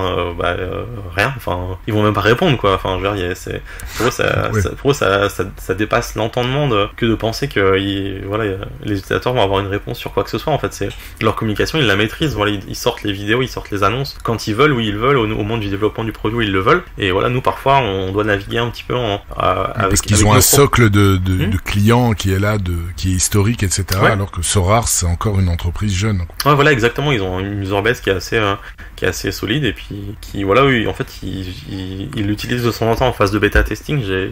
Dans ma jeunesse j'ai été bêta testeur pour plusieurs entreprises de jeux vidéo, donc voilà, ils utilisent ces façons de collecter de l'information, et au final le sentiment de la communauté ça les importe pas vraiment. En fait, ce qu'ils pensent c'est vraiment imposer leur vision de leur produit, et du coup ils sortent les choses en temps et en heure suivant ce que eux ils ont défini. Donc nous c'est un petit peu différent, on a une communauté qui est plus proche, et en tout cas on doit faire avec plus de contraintes, et de temps en temps voilà, c'est frustrant de pas pouvoir répondre à certaines questions parce que tout simplement en fait on peut pas quoi. Question de Gourgandin. Plusieurs questions. Alors, pourquoi a-t-il fallu attendre un mois entre l'annonce de la roadmap et sa diffusion ? Est-ce qu'elle existait ? Oui, la roadmap, elle existait. Après, si on veut être vraiment très très précis, c'est un produit qui, surtout en ce moment, est en constante évolution. Donc du coup, quand on propose quelque chose à la communauté ou quand on délivre quelque chose à la communauté, on a envie que ça soit à 100% fiable. Et tant que la roadmap n'était pas à 100% fiable et qu'on n'était pas à 100% sûr que toutes les choses qui allaient être présentes allaient sortir aux dates indiquées, etc., c'est impossible de présenter quelque chose qui va pas coller avec ce qu'on va faire. Donc du coup, ça prend du temps. Ok, alors il mettait deuxième question, la promesse de distribuer autant d'Ether qu'avant n'est toujours pas tenue malgré la promesse de Nicolas Julia. Quelle est la suite ? Bon, la suite c'est un peu l'augmentation là récente parce qu'il avait posé la question le 27 mars. Voilà, ouais. comme on l'a montré l'augmentation récente des paliers en super rare et en unique capt 240. Voilà, nous on monitor ces données-là, game week après game week et on a des gens dans l'équipe qui sont très très compétents, qui sont aussi issus de la communauté de joueurs. Je suis pas le seul qui a déjà joué au jeu et qui a intégré l'équipe et qui sont en train de regarder toutes ces métriques là et la promesse de Nicolas elle est en tout cas si elle est pas tenue, en tout cas je pense elle est très très proche d'être à l'équilibre de ce qu'il y avait quand on a coupé les anciens paliers, après même voire supérieur aujourd'hui. Ça dépend des game week, ça dépend du scoring, ça dépend de plein de choses aussi. Ouais, les autres questions qu'ils posent, on les a abordées, la stratégie commerciale, etc. Question de Jim Van Gaal. Quid d'un leaderboard PVP avec des divisions sur un mois, sur une saison ? Alors ça, c'est le côté social du jeu qu'on n'a pas encore abordé, et je suis content que cette question elle soit posée parce que c'est un axe d'amélioration sur lequel l'équipe elle travaille en ce moment. Donc rendre le jeu beaucoup plus social, beaucoup plus engageant au sein d'un groupe d'utilisateurs, c'est vraiment un axe d'amélioration qui est travaillé en ce moment. Et aussi bien le côté social que le côté collection, on n'a pas non plus vraiment évoqué. En fait. Avec des quêtes et des choses comme ça, des rétributions, si jamais tu collectionnes toutes les cartes de ton club ou... Voilà, exactement. Donc c'est tous des outils qui vont arriver au fur et à mesure de l'évolution du gameplay, qui vont se poser comme chacune une pierre angulaire de l'édifice et qui vont faire que tout a un sens en fait au final. Et avec des challenges, des choses comme ça, des challenges périodiques aussi. Oui, je pense que ça peut passer par des challenges périodiques. Ouais, ça peut passer par des choses qui sont ponctuelles ou qui récompensent des assets qui sont ponctuels et que personne ne pourra plus avoir ou que personne n'aura pu avoir avant. Enfin, je pense qu'on se rapproche de cette dimension sociale et engageante du produit. Pour l'instant, elle est en cours de développement, et c'est quelque chose qui nous tient à cœur. Ouais, parce qu'il vous devez gamifier Sorare sur tous les aspects, regardez ce qui fonctionne déjà à côté, inspirez-vous, mais bon, vous en êtes conscient et vous travaillez là-dessus. Ouais, enfin, il y a vraiment, il y a plein de gens qui ont rejoint l'équipe récemment et qui sont conscients de ce qui se passe autour de nous. Voilà, on n'a pas, comme si, je le répète encore une fois, on n'a pas de manuel défini de comment on doit créer un produit, mais au sein de nous, on a une ligne directrice, on se fixe des objectifs, on se fixe des objectifs à tenir, et on peut prendre des bonnes idées dans tous les secteurs qui nous entourent et les implémenter au produit. Donc après ça passe par des phases de test, des phases de développement, des phases d'analyse, toutes ces phases là que toutes les entreprises dans ce monde là connaissent. Et ensuite nous, notre but de jeu ça reste l'amélioration constante du produit et en tout cas de délivrer quelque chose qui reste engageant sur tous les plans. Question, je sais pas si vous pourrez y répondre, mais est-ce qu'il y a une possibilité dans le futur de mettre des paliers sur les sports US ? Alors je travaille pas du tout dans l'équipe en charge des sports US, malheureusement je pourrais. Moi vraiment mon corps, mes corps compétences c'est vraiment le pro du foot et franchement si c'est déjà pas mal. Ouais, si de temps en temps je discute avec l'équipe des sports US etc parce que j'ai des remontées d'utilisateurs qui jouent à ces jeux-là et ça m'intéresse d'aller discuter avec les gens de l'équipe US, mais j'ai pas vraiment. Enfin moi le basketball je peux même pas citer 5 joueurs en fait, et le baseball je dois en citer 2 à peu près. Donc je veux dire j'ai vraiment déjà aucune légitimité pour apporter quoi que ce soit de moi-même. En fait, je pourrais pas savoir ce qui va pas dans le gameplay ou ce qui fonctionne pas dans le gameplay, ou quelles sont les choses qui sont améliorées, quelles sont les choses qui vont bien, etc. Donc voilà, de temps en temps, évidemment, j'ai des remontées d'utilisateurs et je me permets de contacter l'équipe en charge, mais vraiment moi-même, j'ai même pas la légitimité pour pour le faire parce que c'est quelque chose qui sort de mon champ de compétences. Alors, question de RK, il met en cas de retour de la J-League, est-ce qu'il y a une possibilité de voir la J2 League, donc la division 2 japonaise, un jour pour densifier le nombre de ligues en Asie, ou bien est-ce qu'il y a d'autres ligues qui pourraient débarquer prochainement qui proviennent de l'Asie? C'est difficile à dire, en tout cas aujourd'hui l'équipe qui est en charge des partenariats, elle travaille vraiment activement à enclencher le deal avec la J-League. C'est quelque chose qui nous tient à cœur, même moi en tant que manager, en tant qu'ancien manager. Au début, je me rappelle quand la J-League est arrivée, c'est quelque chose qui m'intéressait pas plus que ça parce que moi j'étais déjà sur la Corée en fait. Donc, j'étais déjà un Coréen entre guillemets.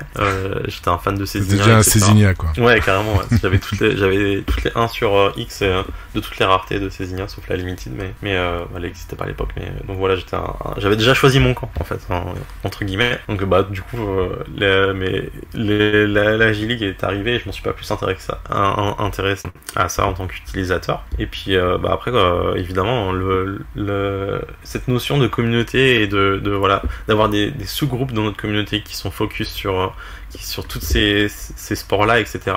C'est quelque chose qui nous fascine en tant que créateur du jeu entre guillemets si je peux me permettre et voilà on trouve ça incroyable d'avoir des gens qui se prennent de passion pour des ligues qu'ils n'ont jamais entendu parler avant et voilà avoir vu des gens qui sont allés en Corée devant le stade de Daegu ou qui sont allés au Japon rencontrer d'autres personnes. Enfin il y a des histoires qui sont incroyables et nous c'est des choses qui on le partage en interne même si personne ne le sait. C'est des choses qu'on partage en interne et voilà les réactions elles sont incroyables, on discute autour, etc. et on trouve ça vraiment incroyable et du coup c'est des choses qui, en tout cas la licence avec la J-League, ça va répondre un peu plus à la question qui avait été posée. C'est quelque chose qu'on a envie d'activer vraiment rapidement et on espère que ça va arriver. En tout cas j'ai confiance en l'équipe partenariat pour réussir à faire ce tour de force.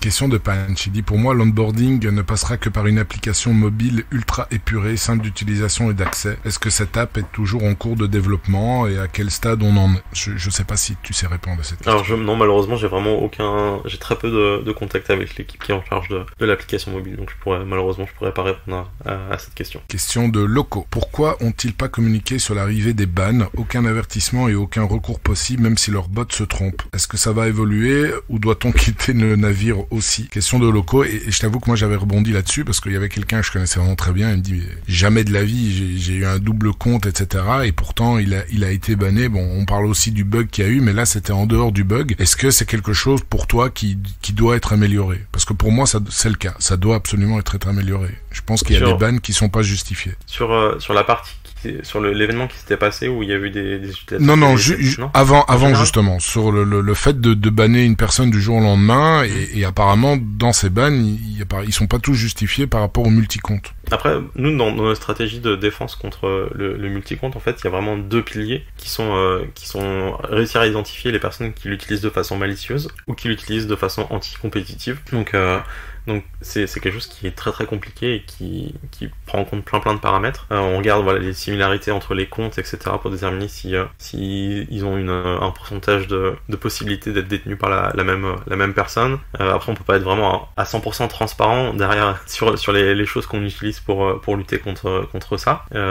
Et après du coup le deuxième pilier sur lequel on s'appuie aussi pour déterminer le multicompte, c'est d'essayer de retirer les incentives en fait qu'ont les personnes pour créer du multicompte. Donc du coup c'est vraiment les 2 zones sur lesquelles on est focalisé en ce moment. Après évidemment ça peut créer des dommages collatéraux mais c'est hors de notre volonté en tout cas, et je pense que peut-être que le support est là pour régler ces conflits-là et justement. Je pense que c'est important en tout cas pour garder la confiance en tout cas de managers qui n'ont absolument rien à se reprocher. Ce serait vraiment dommage de les faire exit alors que c'est pas justifié quoi. Non, je suis d'accord avec toi sur ce cas-là.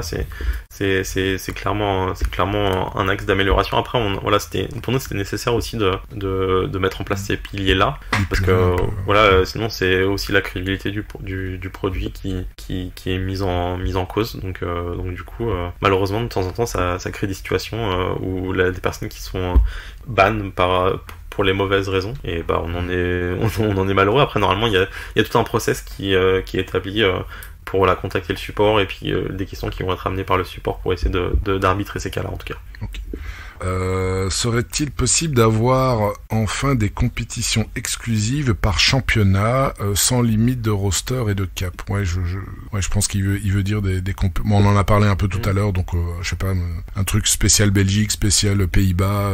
Je pense qu'un jour ça arrivera. En tout cas, peut-être que l'objectif à terme, c'est vraiment, ça existe déjà dans les compétitions free-to-play, d'avoir des drafts spécifiques à chaque ligue. Après, je pense qu'aujourd'hui la base de produits et la base de communautaire, elle est pas assez forte pour développer ces ligues-là. Mais si on sent que voilà, il y a un potentiel ou qu'il y a un engagement nécessaire ou qu'on a les cartes en main pour développer ce genre de choses, pourquoi pas? Ok, de le faire au niveau national et plus au niveau régional. Voilà, il y a beaucoup de questions qui ont attrait aussi à la division Asia. Est-ce qu'il y aura un problème pour la notation de la K-League? Mais je présume aussi que c'est pas toi qui es en contact direct avec Opta. Non, on fait notre maximum sincèrement pour régler la situation avec le fournisseur de données. Après, c'est des contraintes qui eux ils subissent aussi à ce niveau-là, donc c'est pas facile de leur côté non plus. Mais c'est une situation. Moi, en fait, d'un point de vue personnel et d'un point de vue voilà, j'aime pas les situations perdant-perdant. C'est typiquement une situation où en fait il y a personne qui gagne de cette situation-là. Donc bah évidemment le but du jeu c'est d'en sortir le plus rapidement possible et de trouver les clés pour en sortir. Donc pour l'instant on fait notre maximum. Et oui, malheureusement c'est c'est pas dans mon cercle de compétences et de deux, malheureusement c'est quelque chose qu'on maîtrise pas à 100%. Voilà, les données qui sont fournies par notre fournisseur de données spécifique attitré. Normalement c'est des choses qui n'arrivent jamais, mais voilà, c'est arrivé et malheureusement on fait le maximum pour sortir de cette situation-là. Dernière question. Question de Nelimi. Ouais, et qui finalement, il y a pas mal de tweets qui allaient, ou d'avis qui allaient dans ce sens-là, que je ne partage pas, mais je vais quand même te poser la question. La chute des prix en si peu de temps et si violente était-elle voulue par Sorare? Sinon, comment l'explique-t-il en interne? Bon, on en a un peu parlé, enfin tu en as parlé. Non, elle était pas voulue, sincèrement, elle était pas voulue par... Ouais, parce qu'il y en a certains qui disent oui, c'est voulu pour vraiment que ça soit une porte d'entrée pour un maximum de personnes, et donc ils ont fait cracher les prix, enfin pas mal de rumeurs. Non, c'est pas voulu. Non, c'était pas voulu, non. Non, ça a déjà été répondu. Au contraire. Par Nicolas, non? Parce que, je sais pas si d'ailleurs ça n'a pas été déjà répondu par Nicolas dans un tweet.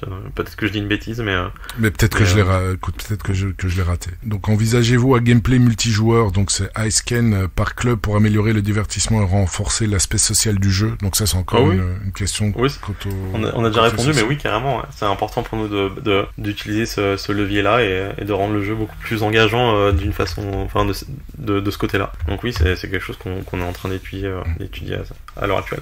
Ouais. Arthur, merci beaucoup. On est arrivé à la fin. On pourra encore continuer, il y a encore plein de questions, mais je te remercie d'avoir participé à ce podcast et d'avoir dévoilé quand même pas mal d'informations qui, je crois, vont satisfaire ou pas des managers. Merci encore. Merci à toi pour l'invitation et puis voilà, j'espère que tout le monde a apprécié cette émission. Voilà, pour moi c'est important d'avoir une démarche et d'aider les gens à comprendre ce qui se passe vraiment autour du produit à l'heure actuelle. Et c'est dans cette démarche-là, avec cette volonté-là en tout cas, que j'ai répondu à ton invitation et en tout cas voilà, merci encore de m'avoir invité, d'avoir permis que je prenne la parole. Encore merci à Arthur et à vous pour avoir écouté cet épisode jusqu'au bout. J'espère qu'il aura répondu à vos attentes et si c'est le cas, on vous remercie de le partager autour de vous, de mettre 5 étoiles sur la plateforme que vous utilisez pour écouter notre podcast. Et comme d'habitude, il ne me reste plus qu'à vous souhaiter des excellentes Game Week et des jolis rewards. C'était Magic Mehdi de Mediasorare.com. Mediasorare, le premier podcast francophone